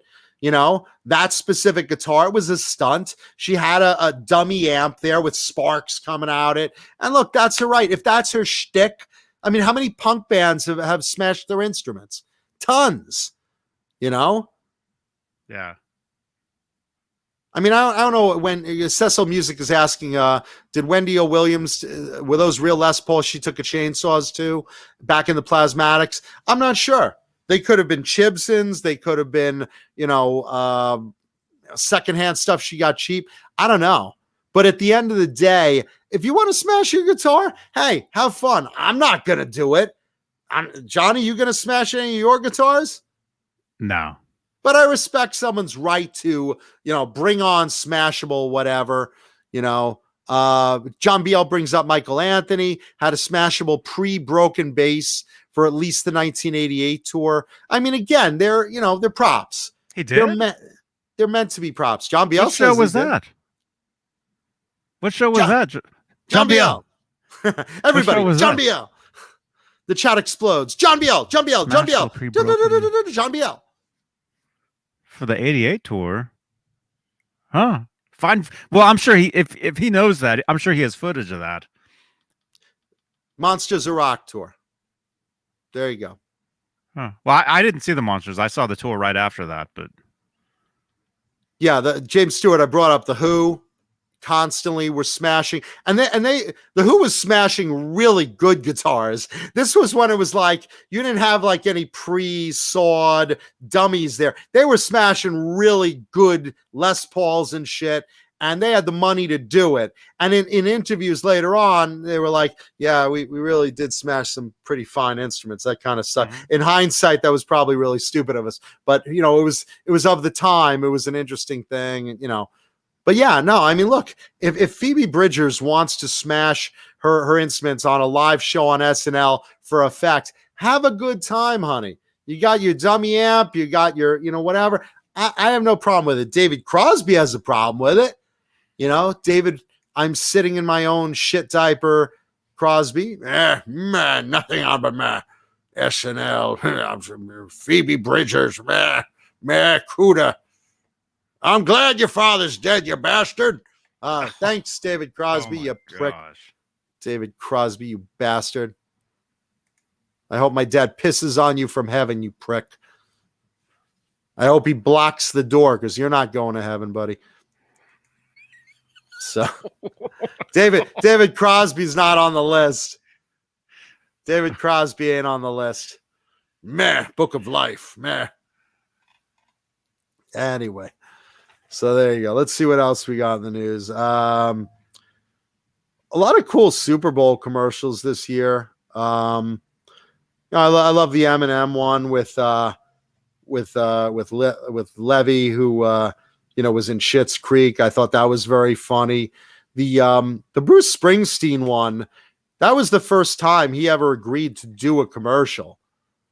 For those that were wondering, if you saw that Bruce Springsteen commercial, where he's in the exact middle of the U.S. in Kansas, it's the very center of the United States, and he's like, "Yeah, united. We're all, I want to see the United States united." I mean, that was interesting because he never does commercials.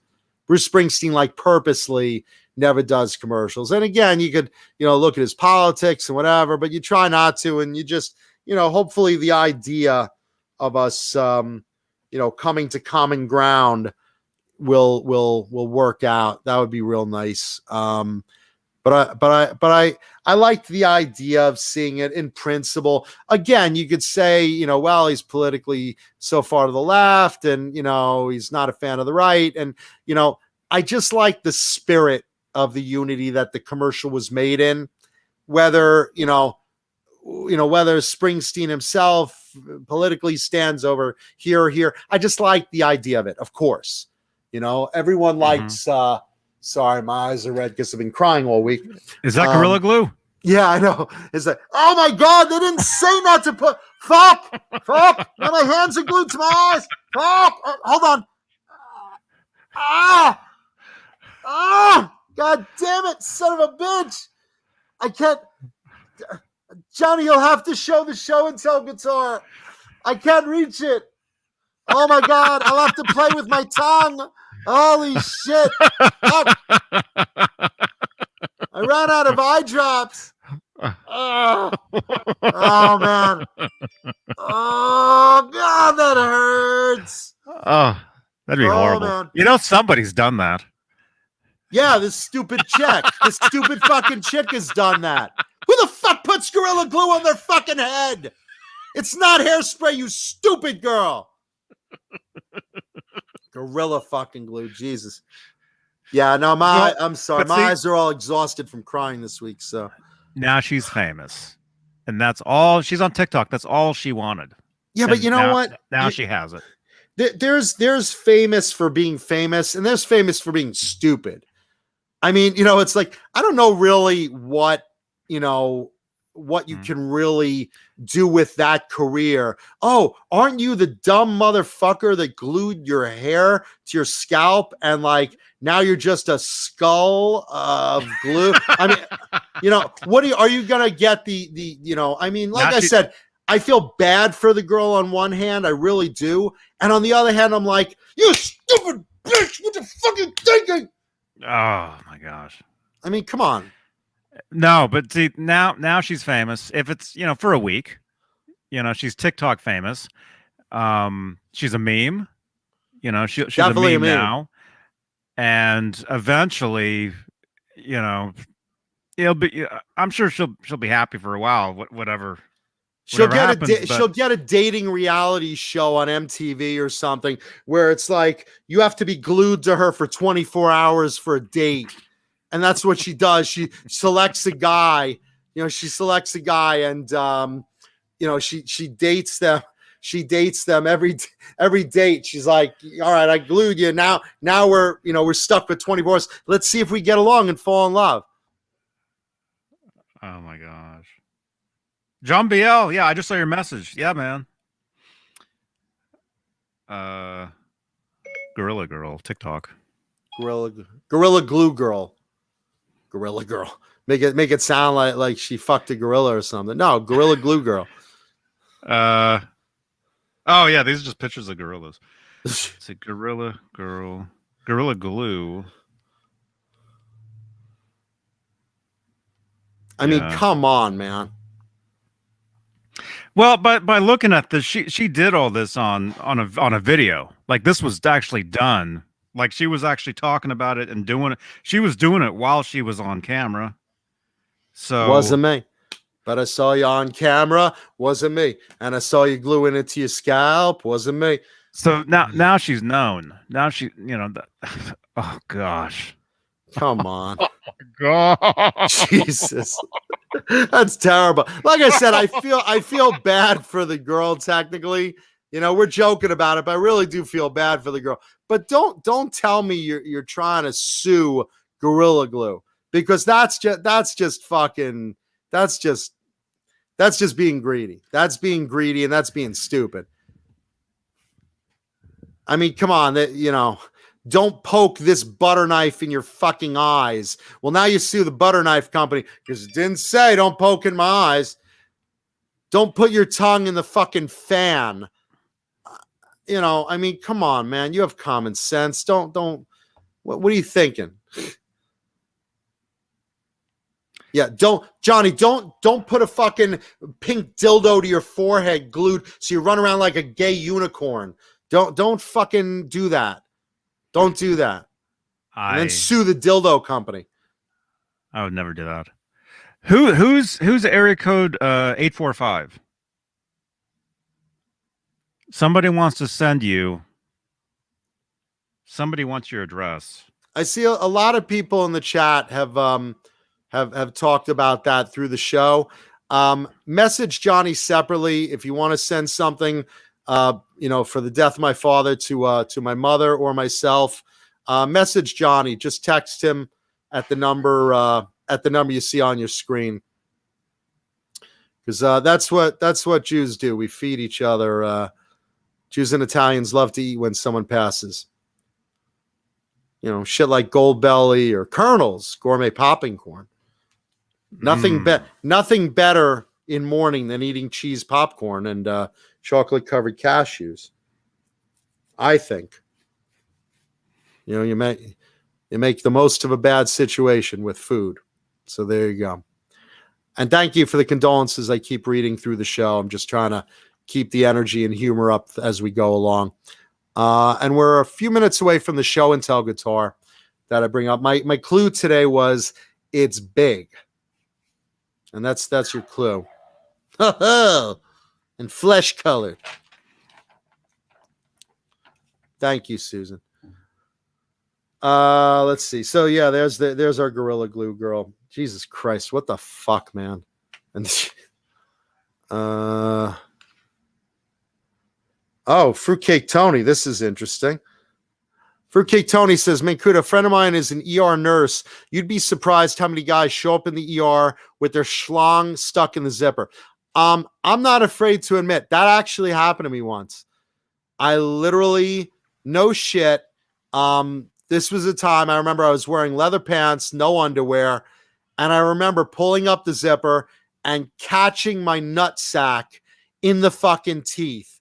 And I just remember blood, and not as bad as like Something About Mary. I mean, that was like, one nut in, one nut out, no, it wasn't that. It was just, it caught a little piece of skin, because, you didn't wear underwear this one time, which I usually do. Thanks for sharing, Mancuda. And Dad, you're listening, the quality of the show. This is all in your honor today. So hope you're proud of me. I'm not.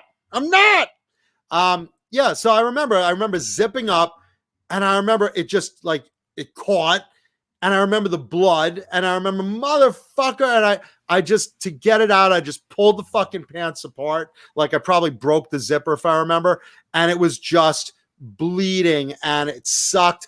And I remember I was with some chick like that night, and we were getting a little frisky, and she's like, "Holy shit, there's blood." I'm like, "Yeah, something happened today."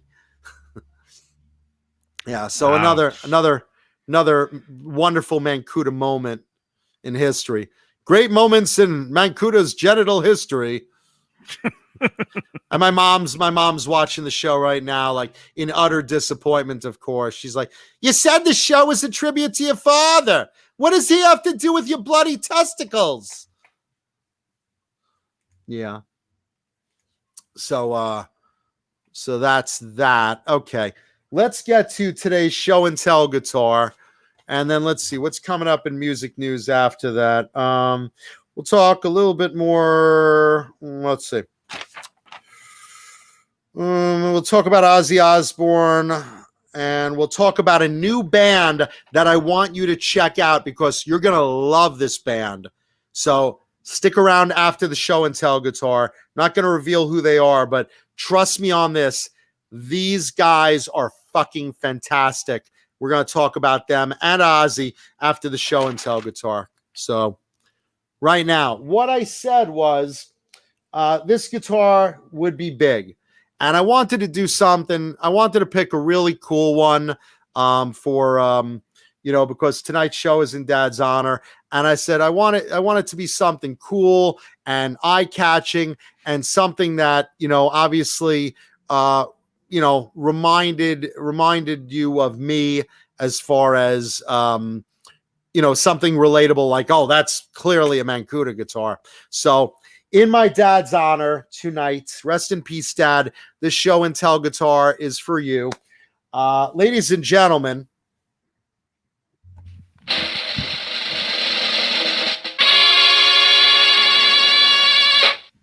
look at that thing.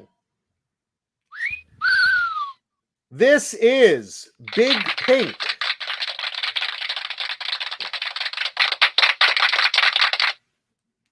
This is Big Pink. It's even hard to capture the color on screen. It is not a platinum pink. It is a neon pink, and it is a double Rhodes, basically what was, what became a King V, or what is a King V, I should say. And these were basically originally made and named after Robin Crosby. By the way, this is neon pink. So hard to capture on film. I'm trying to do it here. Maybe that's a little better. There you go. Wait. There you go, Johnny. Try that. It gets darker. Yeah, this is it right here. I mean, you got it? Yeah. Okay. Yeah. Cool. Okay. Basically, so this is a King V, what started out as double Rhodes. And these were made for Robin Crosby of Rat originally. If you guys remember, he had big red, he had big white. And then, from there, the double Rhodes got a little bit more of a custom order and put into what they call the King V. And I believe Dave Mustaine of Megadeth wound up liking these a lot. And I got for number 2000, which this one is, serial number J2000, they wanted to make a real flashy one. So they made this in neon, glow in the dark, blow your eyes out, neon pink. And like I said, it's not even coming across on camera as bright as this thing is. This thing is so neon hot pink. It's like I said, this thing glows in the daylight. It's day glow pink. The camera's not catching it, which happens to a lot of pink guitars, different shades. But neon pinks are very hard to capture on camera. So let's go through this. It's really big, as you can see. It's a very big V, a little bit bigger than normal size. It looks light pink on the screen. It's not. It's neon pink, like Officer, You're Blinding Me pink. Neck through, of course. I really wish the camera could capture the actual color this thing is, because looking at it, it looks like light pink, platinum pink, now a darker pink. This is a little closer what it is, but I mean, this is like sunglasses on. Holy fuck, what's that 20 miles away over the horizon? There's a pink glow. It's that kind of pink. So look how you can probably see it a little better as you get closer. Beautiful neck through. Custom Jackson. Made in the good old US of A, baby girl. How nice those points are. And I fucked up a lot of these. The points get so screwed up because they're big and cumbersome. There you go. Jackson made in the USA. And look how black the ebony on that is. Again, they did a really good job at the custom shop because it was like serial number 2000. It's a landmark serial number. It's a big deal.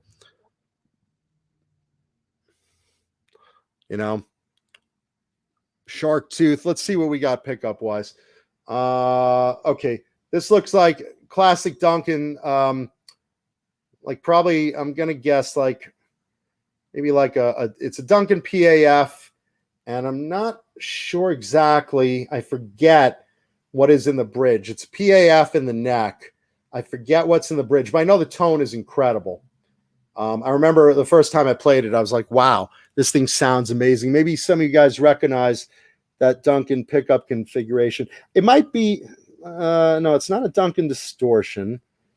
I forget what it is. The one on the bridge? Yeah. That looks like a Screaming Demon. Looks like a George Lynch. I know the pole pieces are raised a little bit. I don't know if it's a Screaming Demon, though. Yeah, Murphy says Screaming Demon, too. Yeah. Okay, because the tone is amazing. If anything, it's an early Screaming Demon. Yeah, it'd be like a hot 59 is what it would say. Yeah, there you go. And then black Kaler, simple black knobs and switch. Boy, it looks so light in this light. I hate that you can't really see. Well, that's a little better. It's like that dark hot pink, really neon. I mean, this is so blinding. Yeah, Angeline, someone, Hobo Roadies, talk about Angeline in the chat, that girl that drives that pink Corvette. Yeah, she's still driving that in LA. Hers is more of a Pepto pink. This is a neon pink. I can't emphasize how disappointed I am that the camera doesn't capture this, but let's see. You know, beautiful binding. The white binding looks super nice against the pink. Right now, Vinnie Vincent's watching and violently masturbating. He wishes he had this because it's like, yeah, someone said in the chat, electric vagina pink. Thank you, Ben Tom. No, totally. It's really, it's in terrific condition. The points are perfect. I was really lucky to get this because this one, it plays so nice. And it's in such good condition. It's like, imagine, you know, cotton candy connected to a power cord. It's like really blinding pink. And against the black with the white binding, it's one of my favorite pink guitars. And it's my only actual V. Now I say this actual V because it's the only actual, you know, real V I have in a classic configuration of a V. And, you know, obviously, as you see, it's a very big V. And, you know, the Pink King V is a different feel in playing than a Rhodes. Rhodes, I have plenty of. I probably have about, I want to say maybe like somewhere in the neighborhood of maybe 15 Rhodes guitars. Something like that. I'd have to count them, but I have a good amount of maybe 15 to 20 Rhodes guitars. Now that I'm counting them in my head, you know, which is an offset V. It's a different feel because I'm a sit-down player. So when I play guitar, it's like it's at a more comfortable angle than a regular V because that big bottom horn isn't like, you know, cutting under my leg. It's just a smaller one. So it plays different than a regular Rhodes, but I couldn't resist this. When I saw this, you know, I really couldn't resist it. I mean, it's the pinkest thing I've ever seen. And again, I'm a big guy. I'm 6'4". So for me, a big guitar like this is, you know, is still very comfortable. And like I said, you know, Robin Crosby was 6'6". So, you know, these were made for him with the bigger size than your standard V. And yeah, you know, Vinnie Vincent played Rhodes, you know, played pink Rhodes. So color-wise, even color-wise, this is more neon. Vinnie's was pink. It was a bright pink, but it wasn't quite as glow in the dark or, you know, day glow pink as this is. And like I said, I apologize that I can't get it with the camera, the lighting. I just can't really capture how blinding this guitar is, you know, which is my favorite color. My favorite of all pinks is a bright day glow neon pink, which this is, you know. Like I said, I apologize that the camera can't exactly capture it. Craven Soda wants to know, do I own a Roswell Jackson V? I don't I don't like the shape of the Roswell. For those that don't know, the Roswell Jackson V, it's kind of like a, futuristic looking roads kind of thing. It's kind of rounded, and then it has points at the end. So it looks kind of like something out of the Jetsons, but I'm just not a fan of it. It's never been something that I've really liked. I'm more of a traditional 80s guy where I love flashy and I love, classic 80s kind of stuff. That's like something more the custom shop came up with later on, the Jackson Custom Shop. Let's see, just looking through the chat, see if I missed any comments or questions. I love the Rhodes. Rhodeses are, the Randy Rhodes model, just phenomenal, comfortable to me. I think they're, in my eyes, they're pretty much the best things that Jackson ever made. I really love, though, especially the San Dimas era ones. If you get the chance to play a San Dimas era Rhodes, which is like, 83 to 86, they are amazing. The quality on them, they're so solid. They're really, really great guitars. Let's see, neck through. Yeah, if you put this under blacklight, forget about it. It will go like they'll see it from the International Space Station. Big time. Let's see. Larry Riker says the Gorilla Glue bottle says nothing about gluing that Jackson to the wall. That's a good idea. I should try that. Let's see how that works. How does the Screaming Seaman pickup sound, John Mancuda? Like I said, I didn't even know it was a Screaming Demon. All I know is it had a really great tone when I got it. I was like, wow, that thing has some really great tones. I didn't know it was a Screaming Demon, but there you go. Yeah, those are great pickups, man. And David Shea Gomery brings up a good point. Demons would be a little early for a double Rhodes, though, right? This is a King V, which is basically what the custom shop evolved the double Rhodes into. Basically what they did, they took a Rhodes, they took the big upper wing and glued it to another big upper wing to make a bigger body. And eventually they brought it down a teensy bit to make the King V, which is a teensy bit smaller than a double Rhodes, but bigger than a standard V. So it's big. It's as big as you could really get without being one of the first double Rhodes when they were a smidge bigger. Let's see. It is in mint condition, thankfully. I play it as a treat. It doesn't go out of the house. Craven Soda says, Hubba Bubba Bubblegum Pink. Yeah, that's a good one. Definitely. I love the classic candies. And like I said, it's really, really bright pink. Can't emphasize it enough. But I thought it'd be cool for my dad's tribute show to have that. And let's see.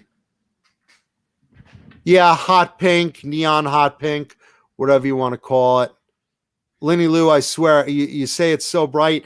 If you saw this in person, like fucking electric bubblicious. I mean, really, really neon bright. I hope to meet an alien with a pussy this color. Because, man, what a great episode of Star Trek that would be. Yeah, so what I like to do with pink is, there you go, Dad. I make you proud. There's your thumbnail. Can't resist that. Pink V. And like I said, I'd appreciate if you leave thumbs up on this video because it is my dad's tribute video. But there you are. That is today's show and tell guitar. J2000, the neon pink King V, also known as Big Pink. It's the name of the guitar, Big Pink. Just like Big Red and Big White. This is Big Pink. There you go.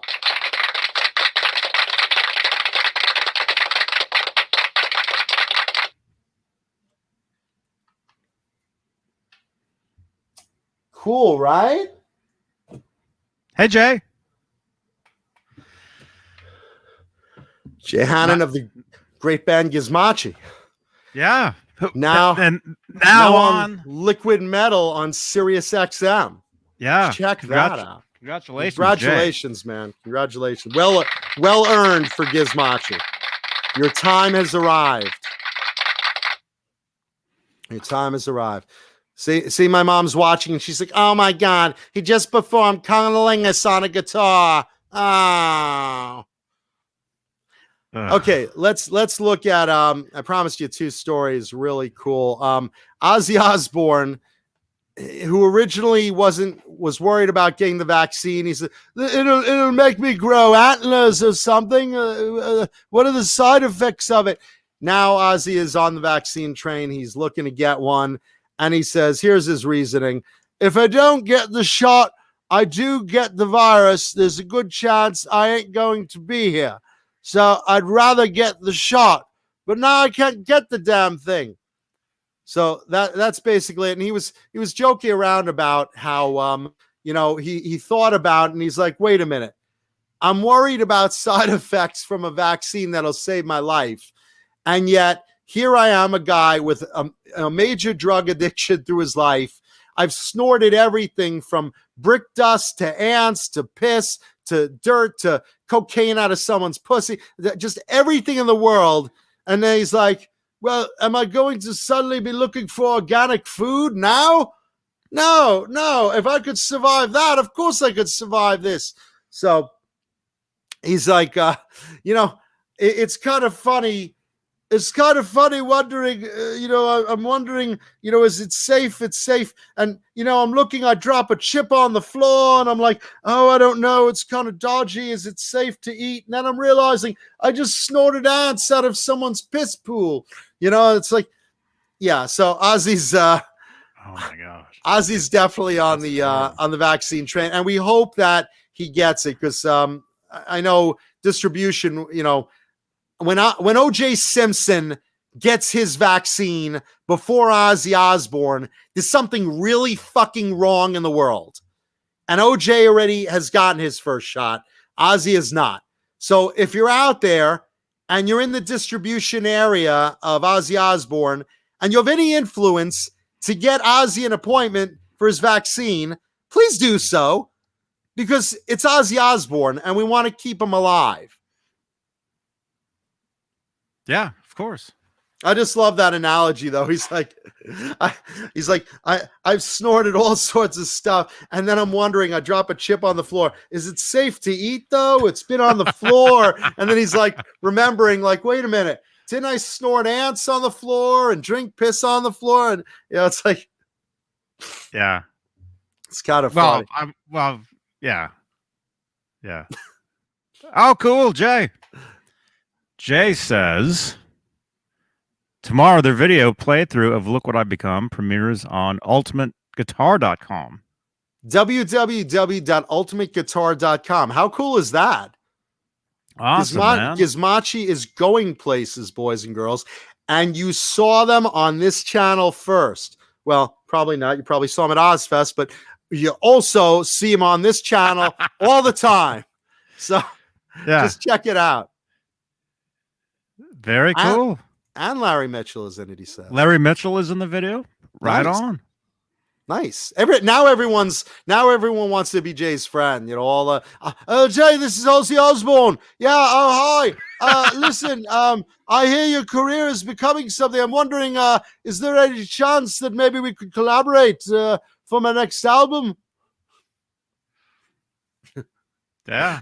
Sharon's gonna be calling Jay, see if she could screw him out of residuals or With Ozzy playing, he needs 80% of the album credit.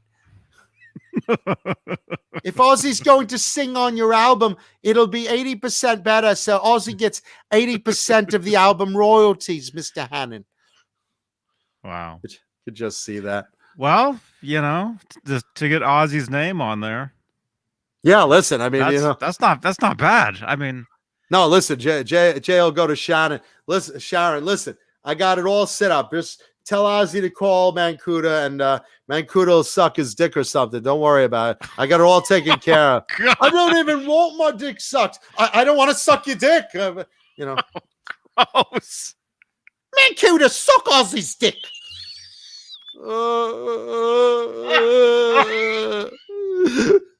Do you want your friend's album to be a hit? You've been crying the whole time. Oh, that's Sick.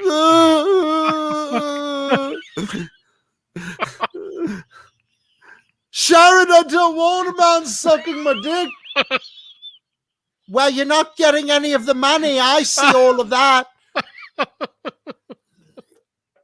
Make both Hi, myself Ellie. and Ozzy miserable. Yeah, hi, Ellie. Ellie's right now like... yeah. Yeah. Oh Too my bad. gosh. Too bad Sharon doesn't need her rancid pussy taken care of. Ah, I want, Mancuda, I want you to do to me what you just did to that guitar. You know, a bit of the old, Right. Got it. Anyway, I promised to tell you about a band besides Gizmochi that is really, really fantastic. So check this out. Leave a thumbs up. Why not? We're honoring my dad tonight. Okay, so this new band, this guy has been followed around for a while, the singer of it at least. His name is Rafael Mendez. If that sounds familiar to some of you folks, he's always been compared to Bruce Dickinson. This guy has got so much of Bruce Dickinson. Dickinson, you say? No more dick talk, Sharon, please. But Ozzy needs... Come on. He's always been compared to Bruce Dickinson. This guy, his voice sounds like a young Bruce Dickinson. Really, really terrific. Oh, Mike Johnson just got here. Hey, Mike, how are you? Listen, just to catch you up, my father passed away. This is his tribute show. And if you want to send anything to my mother or I, talk to Johnny off the air, send him a text, and he'll take care of it because we're talking about like food and stuff like that. Don't send money to the show tonight. It won't go to me or my mother. Thank you. Okay, but Mike, now you're caught up, and we're talking about a new band of Rafael Mendez. So Rafael Mendez basically was always compared to Bruce Dickinson. And they're like, this guy's going to be big one day. This guy's going to be big one day. Now is probably that day. Because he formed a new band called Icon of Sin. And Icon of Sin has a new video out called Shadow Dancer. And this is your homework for the audience right now. This is your homework this week. Check out the video for Icon of Sin. The song is Shadow Dancer. The new album comes out April 16th on, let's see, Frontiers Music SRL is the label it's on. But the full album comes out April 16th. Wait till you see this video. You're going to basically say, wow, this sounds like a really, I want to say almost like a really good Iron Maiden song, but the song could also be like a little bit of 90s Queensryche, but like the good period. It's really, really good. I want to hear from you in the comments on this video what you think of Icon of Sin. And I think my prediction, I think they're going to be really, really popular.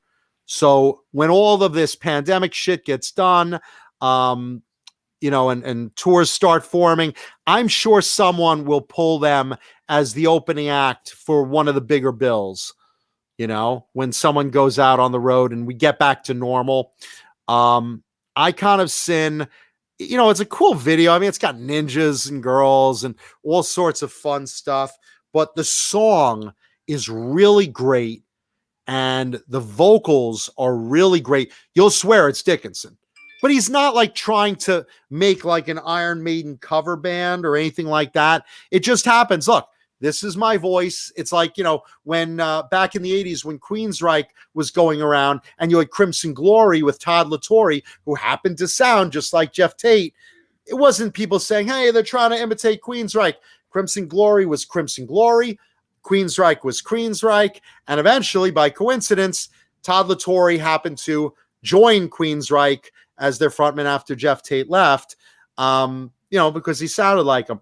This guy just happens to really, really have that Bruce Dickinson voice, and it just sounds terrific. So let me know what you think in the comments on the video. Icon of Sin, Shadow Dancer. And I was also mentioning, as far as like when things get back to normal. The guys from Megadeth were basically in an interview, and they were talking about, you know what? We were going to release this new Megadeth album that we're working on probably towards April, somewhere around there, March, April, the end of April. And now that's going to be pushed back because they're like, you know what? Until we get through this pandemic, we're not able to go touring to support this album. And that's not fair to us, and it's not fair to our fans. And you guys got to remember, that's how they make money now. I like to buy the physical CD. I like to buy the download as well, and so does Paul. Paul buys a physical CD. Look, if you like your bands, you support them, and you try to buy physical product. Yeah, there you go. Johnny's bootlegging right away. You buy one of these? Yeah. What's that? But the idea is that a lot of the bands, they don't make music through all these downloads that you do. When you buy a CD, they get a little piece of it. When you buy merch and when you buy tickets to live shows, that's how they're making livings now. And if you want your favorite band to keep going, that's how they do it. That's how they do it. It's not from CD sales anymore, or album plays, or downloads. They make nothing out of a trillion downloads. They make like $1. I mean, they really make nothing out of it, and that's really hurt the music industry. So Megadeth says, look, we got to make a living too. We're making this new album. We got to do it when we're ready to tour. So they're pushing back. They don't know when, but they were just talking about it in an interview the other day that they're going to push back the release of their newest album. Title's still tentative, and they're gonna do it when they're able to have a tour to support it and bring the fans out safely. So, yeah, there you go. Right, cool. I'll watch that video once we're done. I looked it up. Yeah, check it out. Let me know what you think of it. Icon of Sin. The song is Shadow Dancer. And obviously, check out the new Gizmochi if you have not, which you should have already. Oh, yeah.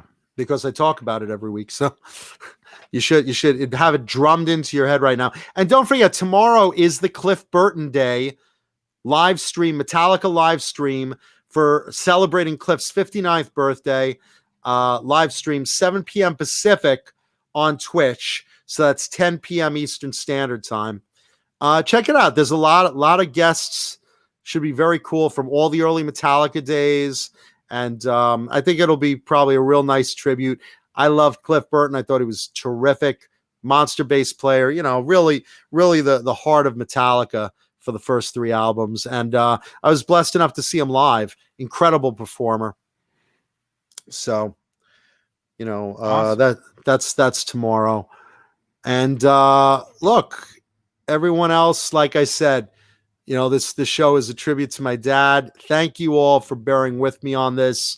Like I said, I explained at the beginning of the video. If you haven't seen it, basically just trying to keep it together. I'm sorry if I've been very reclusive in person or on social media, but it's really hard for me. And right now I'm very protective of my mom. And that's been my priority lately. So, thank you for allowing me to tribute my dad in this episode. And thank you all in the audience for the nice sympathies, the messages, the food you've sent. It's really appreciated from the bottom of my heart, from myself and my mother and my family. Thank you, everyone in the audience. You've been fucking amazing, and I love you all. So thank you very much. Yes. And there you go. Let's yeah. So really quickly, you can send text messages. I've been getting texts all night long. Ever since I put my phone number on the internet now, it's like all day. But if you want to send anything to John, you said food. If you want to send anything to myself or my mom, usually food, Gold Belly, something like that. Let me write that down. Or let me look that up. Gold Belly. Is that like a Gold Belly is basically the coolest types of food from everywhere, and Local they food send shipped stuff. nor- They send northwide- food everywhere. If you nationwide. want to, if you want to send my mom, a corned beef from Carnegie, you want to send me some bagels from New York, you want to send some form of cake or something, go on Goldbelly, and that's a nationwide shipping service, and they could ship it to my mom or myself. And again, just if you want to do that, just text your info to Johnny, and Johnny will coordinate that with you. Yeah. Just make sure you get a hold of me. Because I get a lot of messages. So make sure, send me at least several saying, hey, put in caps. Put in caps when you're texting that number. Say, hey, this is for John. This is for his mom. Send me. Yeah. Yes, we'll do that. We'll do that. So I really appreciate that. And please leave a thumbs up on the video, because we have dedicated this particular video to my dad. Rest in peace. And of course, love you. Miss you, Dad. It's rough, So. Yeah. Okay. Thank you, channel members. Our dear channel members, thank you all. Like John, let's see, Hal Face, John Moronic, James Gum, Hillary Lewis, Jim Nicholas, 50. Hang on 1 second here. Sorry. Just my screen just went out. 802 Blues. 802 Blues, Mr. BHB Jr., Frag 5150, Pal Guitars, Dan Halen, Frank Corcoran, Ben Tom, Thomas Santiago, Voodoo Child, SJ, that's Sean Janson. By the way, Sean Janson, I think, who was it that was by you? Never mind. Sean Janson, Brian Spalding, Fender Guru, Music Therapy Laz. Whoop. Why did that go out of my screen? Music Therapy Laz, Ghost BC Rich, Six Chick 71. 6chick71 5150 TV, Jimmy Ray Hawkins, Hugh Caldwell. Crosby is a dildo fucker, especially right now. David Crosby, you are absolutely a massive dildo fucker. Jesus Rapes Me, Randy Price, and Steve Carmichael.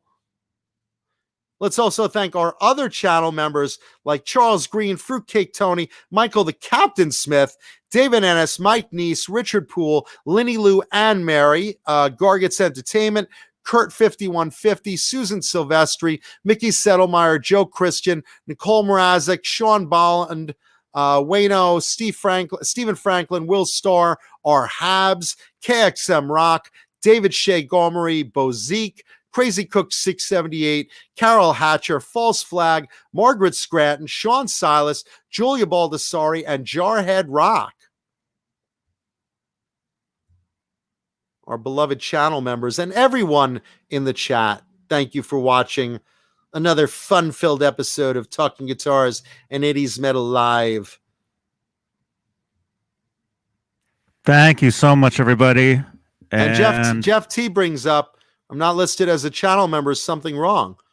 Is something wrong? You're not? Is he not listed? I'll have to fix that. Thank you. Thank you for letting me know. For the thumbs up on the video. Thank you for everyone for the thumbs up on the video. Yes. Thank you, everybody. Make sure to check out Jay Hannon's Ben Gizmachi. Ultimate Guitar. You said that was tomorrow? Jay, what day was it? We just said it like a minute ago.